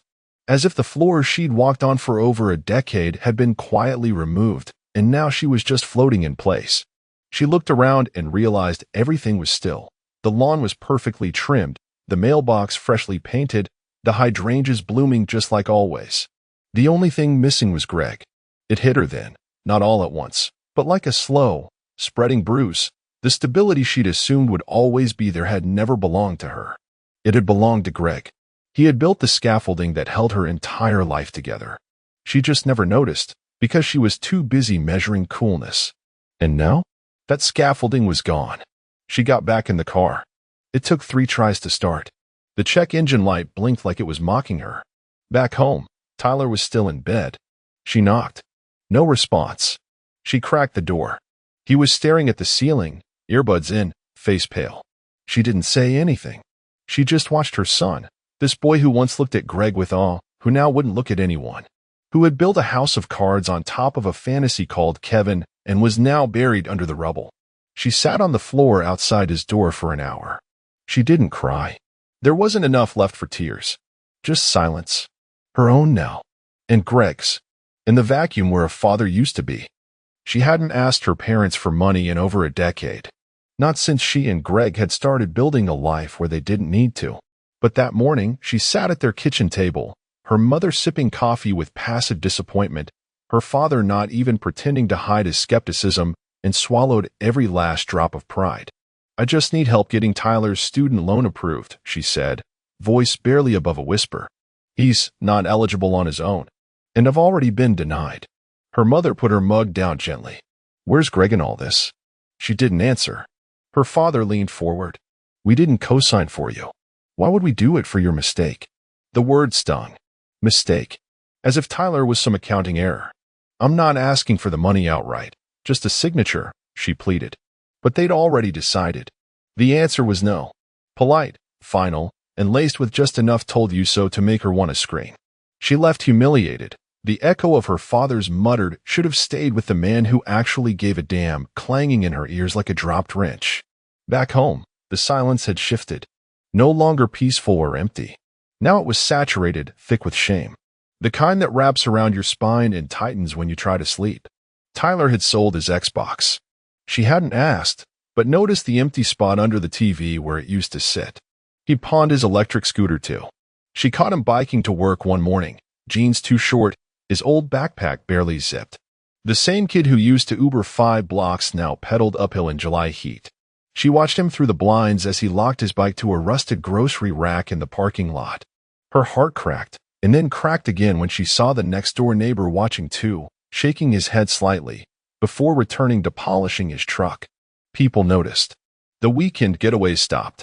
No more wine tasting in the hills with her girlfriends. No more DoorDash meals arriving like magic at 7:30. Just frozen burritos and coupons from the local paper. The pantry got quieter. The fridge colder. It wasn't just about money. It was about image. And now even that was gone. She waited 3 more days before breaking. 3 days of walking past Tyler's closed door, of hearing forks scraping plates at dinner instead of voices. 3 days of waiting for someone else to fix it. Greg, the bank, her parents, even Kevin, who hadn't texted once since leaving. Finally, she typed it. "We need to talk. Please." She didn't send it right away. She stared at it, watching the little blinking cursor mock her hesitation. Then she hit send and waited. Phone in hand. Ringer on. Notifications unmuted. Greg read it 6 minutes later. She saw the read, receipt. That was it. No dots. No reply. Just read. And then, gone. Archived. Like an email marked promotions not even worth deleting. She stared at the screen for an hour. Hit refresh. Closed the app. Reopened it. Nothing. Not even a sorry, can't help. That night, the lights flickered. She hadn't paid the bill on time. And she thought, for the first time in her adult life, this is what it looks like when someone lets you fall and does nothing to stop it, because they already caught you for 12 years straight, and finally realized you never once looked down to notice. It was almost midnight when the doorbell rang sharp and desperate, like someone pressing it with the whole weight of their shame. Greg had been in bed, not sleeping, just reading the same paragraph of a paperback for the 4th time, his mind half drifting. When the bell rang again, followed by a frantic knock, he didn't flinch. He closed the book, set it down gently, and walked to the front door. He didn't need to check the camera feed. He already knew who it was. When he opened it, she was standing there like a statue about to break, hair wet from tears or rain. He couldn't tell. Mascara smeared under both eyes, like war paint she didn't mean to wear. Her arms clutched something tight against her chest, a small folder, edges worn and buckled from her grip. She didn't speak right away. He said nothing. "Please," she whispered. Her voice cracked like glass under a heel. "I messed up." Still, he said nothing. "I was stupid. God, I was so stupid." He didn't mean it. Tyler didn't mean what he said. Greg tilted his head, calmly. But he did say it. She stepped forward, just one pace, eyes begging for a lifeline. "Greg, he's just a kid." He doesn't know. "You were always the one who I was," Greg said flatly. "That's the point." Her lips trembled. "He's been a mess. He doesn't talk to me. He's barely eating. He keeps asking for you, but he won't admit it. I don't know what to do anymore." Greg nodded slowly. Not cruelly. Not smugly. Just a quiet gesture that said, "Yes, I understand. But that doesn't change a thing." "I believe you," he said. "I believe all of it. But I'm done being someone's fallback plan. I'm not the emergency number after you burn through every other contact." She swallowed hard, then extended the folder like it was some sacred offering. "I found these in a drawer. His old drawings. You're in every one. Remember? The one where you're wearing a cape." Her voice broke into a wet laugh. "He thought you were a superhero. He said that. He said it." Greg looked at the folder, then looked at her, then stepped back. "I already gave him everything I had." Her eyes widened. "Greg, please, he's still a kid. He doesn't know how to fix this." Greg leaned in, his voice low and steady. "Then maybe now he'll learn what it costs when you torch the bridge before you're old enough to swim." She didn't move. Neither did he. The air between them was thick with ghosts, Christmas mornings, scraped knees, science projects, late-night fevers, lost teeth. All the invisible labor of fatherhood she had quietly repackaged as optional the moment someone with tattoos and a motorcycle rolled into their lives. "I'm not angry at him anymore," Greg said. "But I'm not coming back to be the duct tape for your regrets." She wiped her face with the back of her hand, still holding the folder in the other. "I just thought, maybe if you saw these." "I've seen them," he said, and gently closed the door. No slam, no insult, just finality. She stood there for a long time after the lock clicked, the folder hanging useless at her side, a storm of years and choices and consequences swirling in her chest. She left without knocking again. And in the morning, when Greg opened the door for the paper, the folder was still on the porch, damp, creased, and exactly where she dropped it. It was early evening when Greg saw the figure in his yard, tall, lanky, shoulders hunched like a boy trying to fold himself into a smaller version of who he used to be. Tyler didn't knock. He didn't call. He just stood near the porch, hands jammed deep in his hoodie, staring at the hydrangeas Greg had planted that spring. Greg stepped outside, slow and measured. No smile, no scowl, just presence. For a long moment, Tyler said nothing. His eyes flicked to the ground, then the porch steps, then finally up to meet Greg's, briefly. "I didn't mean it," he said. The voice was quieter than Greg remembered. Less of the cocky teenager, more of the kid who used to ask him to check under the bed for monsters. "About the dad thing," Tyler added. Greg leaned against the railing, arms crossed. "Doesn't matter if you meant it. You said it." Tyler opened his mouth, then closed it again. He looked older somehow, but not in a good way. Like life had given him a crash course in consequences without warning him there'd be a test. "I was angry," Tyler finally muttered. Greg's voice was calm. "Anger just turns the volume up. Doesn't change the song."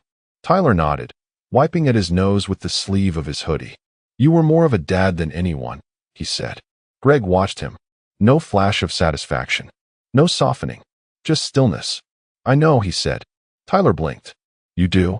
"I always knew," Greg replied. "But I was waiting to see if you would." Tyler looked down again, swallowing hard.